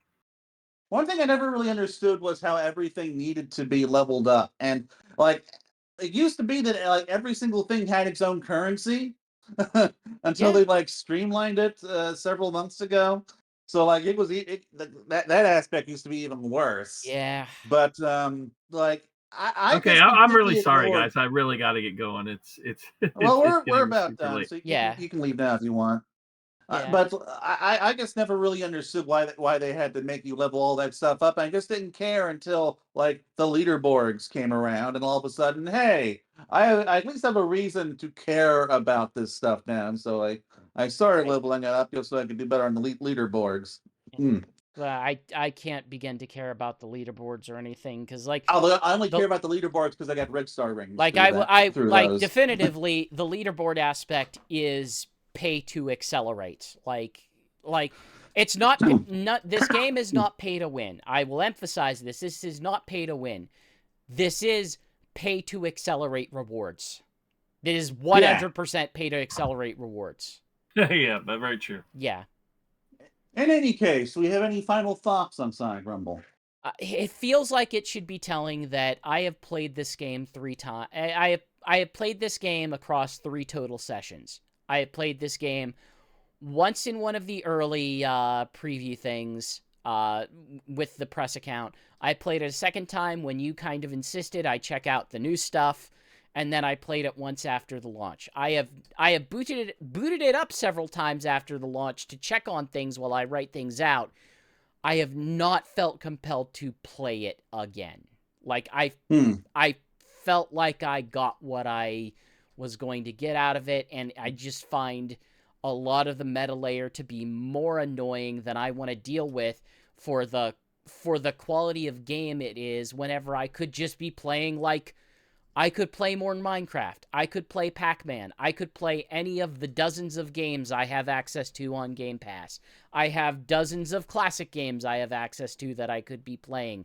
This is not the best thing I could be playing for, and getting into a rotating system is not motivation enough. In fact, it's kind of a deterrent for me. Like, if this game was more interesting than it is, if it felt better to play, which it feels fine. It feels fine. I could be playing something that feels better than fine. And this game does not achieve that. It does not achieve keeping my attention long enough to get into it as a service game. Shigs? Close to what he said. I did have been enjoying the main aspect of the game quite a bit. I think between mobile and Steam Deck, I have put about 9 hours in over the past week. Yeah, you're definitely someone who has a higher tolerance for the service game grind than I do. Well, I'm the Speedstorm and the Fortnite. Yeah, guy, you're so, the Fortnite guy. I'm surprised you're not talking about Simpsons. Honestly, I want to play Simpsons Fortnite Simpsons. Great so far. I'm ready to get into Fortnite, I think, for that. Yeah, and there's some like Disneyland mode now where you can shoot up like Disneyland rides. Kind of distracting. Go ahead. Okay. Anyway, but like he was saying, the UI is just over the top, where everything feels everywhere, and I'm constantly having to unlock a whole bunch of stuff before I even get into my next gaming session for a while. I do appreciate that the regular characters are pretty much free and easy to access, where the stuff that's like stupid Toy Maker Tales or Captain Sonic is just stuff for the whales that I'm not interested in the least. So I think I've saved more money on this free-to-play game than any of the others, But that said, yeah, the UI is just absolutely insane. That we're dealing with like 3 season passes and all these sub menus within sub menus, and then burying stuff like your subscription service. You're burying your subscription service that you probably want people to get interested in. One of the 4 subscription services that you can buy into. Wait a minute, there's 4 subscription services? There were also the season passes. I was counting those. Oh, season passes. For the record, there's not usually 3 season passes at the same time. There's usually 2. That's what they launched with, though. Any case, so I don't have the same issue with the UI that you guys do. I'm perfectly fine with most of it, aside from what I complained about earlier. I don't really think I need to say too much on the economy, because I've already said plenty on that. I do feel like this whole game would benefit from streamlining the economy, making it more accessible to people who don't feel like dropping $45. Make it clear what the thing that they want to buy would be that would have the things that people would want, instead of trying to split it across 50 purchases. I feel like I could be into a $10 a month season pass that gives me that lets me like earn Red Star rings and gets me the season pass skins and all that stuff. I could get into something like that. Yeah. But like, I'm just not going to get into something that involves that expects me to be a whale. Like at that point, I'm probably gonna buy a couple of skins, probably the Sonic Riders stuff. And then, because the Red Star ring conversion rate is so terrible, I'm probably just gonna play the game free from then on. I'm kind of thankful that the season pass stuff is crap, because it makes me not have to need to check in daily, later on when I'm just wanting to unlock stuff, then I could just go for whatever I I know, want and not worry about the season pass. I do kind of want Sir Galahad, and I do kind of want to test out one season pass, so I might get that one. If they offer me Opa Opa for $10, that is like the threshold of like Yeah. this would be the thing that would get me to buy something in the game. But right now it just feels like they have so many. It's either so many macro. It's a combination of like there's too many things that they let you buy. It's too many things that they let you buy instead of saying this is the way that our economy is structured. These are the things that we expect most players to engage with. Instead, they've split it across so many different things that, like you said, it makes me just not want to engage with it. It just makes me want to push it aside because I will say it doesn't feel like they have a meaningful strategy here. I will say that certain SEGA characters I am willing to spend some money on. Still not $45 though. Oh no, for Still sure. not that much. In any case, that's all I've got to say. So I think we're done. All I've got to say is that our opinions are our own, but the show broadly is under the banner of Sonic Stadium over at sonicstadium.org. That's sonicstadium.org. You can go check it out. We have brand new news coverage, including most of the news stories that we talked about tonight. We've also got plenty of videos over on YouTube, including a lot. Hey, Knuckles is our mobile phone guy, our mobile game guy. If there's a new skin out, you can bet he has captured footage of it, as long as it's not $45. Well, there is a Dragon Sonic skin I've been ignoring. I should probably do something for. but he catches a lot of that. You can catch content like Sega Sonic Radio coming up on Friday here on Twitch. We've got our new request thread up. If you want to request on the Discord, on Twitter, on Blue Sky, or on the message boards are usually the best, but you can do it on any of them, and I'll make sure to catch up on it. You can do so, and then catch the show Friday at 7, after which I might hang out a little bit and show off some Minecraft stuff. We got lots of stuff going on over at sonicstadium.org. Yeah. And so with that, I guess goodbye. See you next time. You can get my skin for $44. GXX Bros. Best value.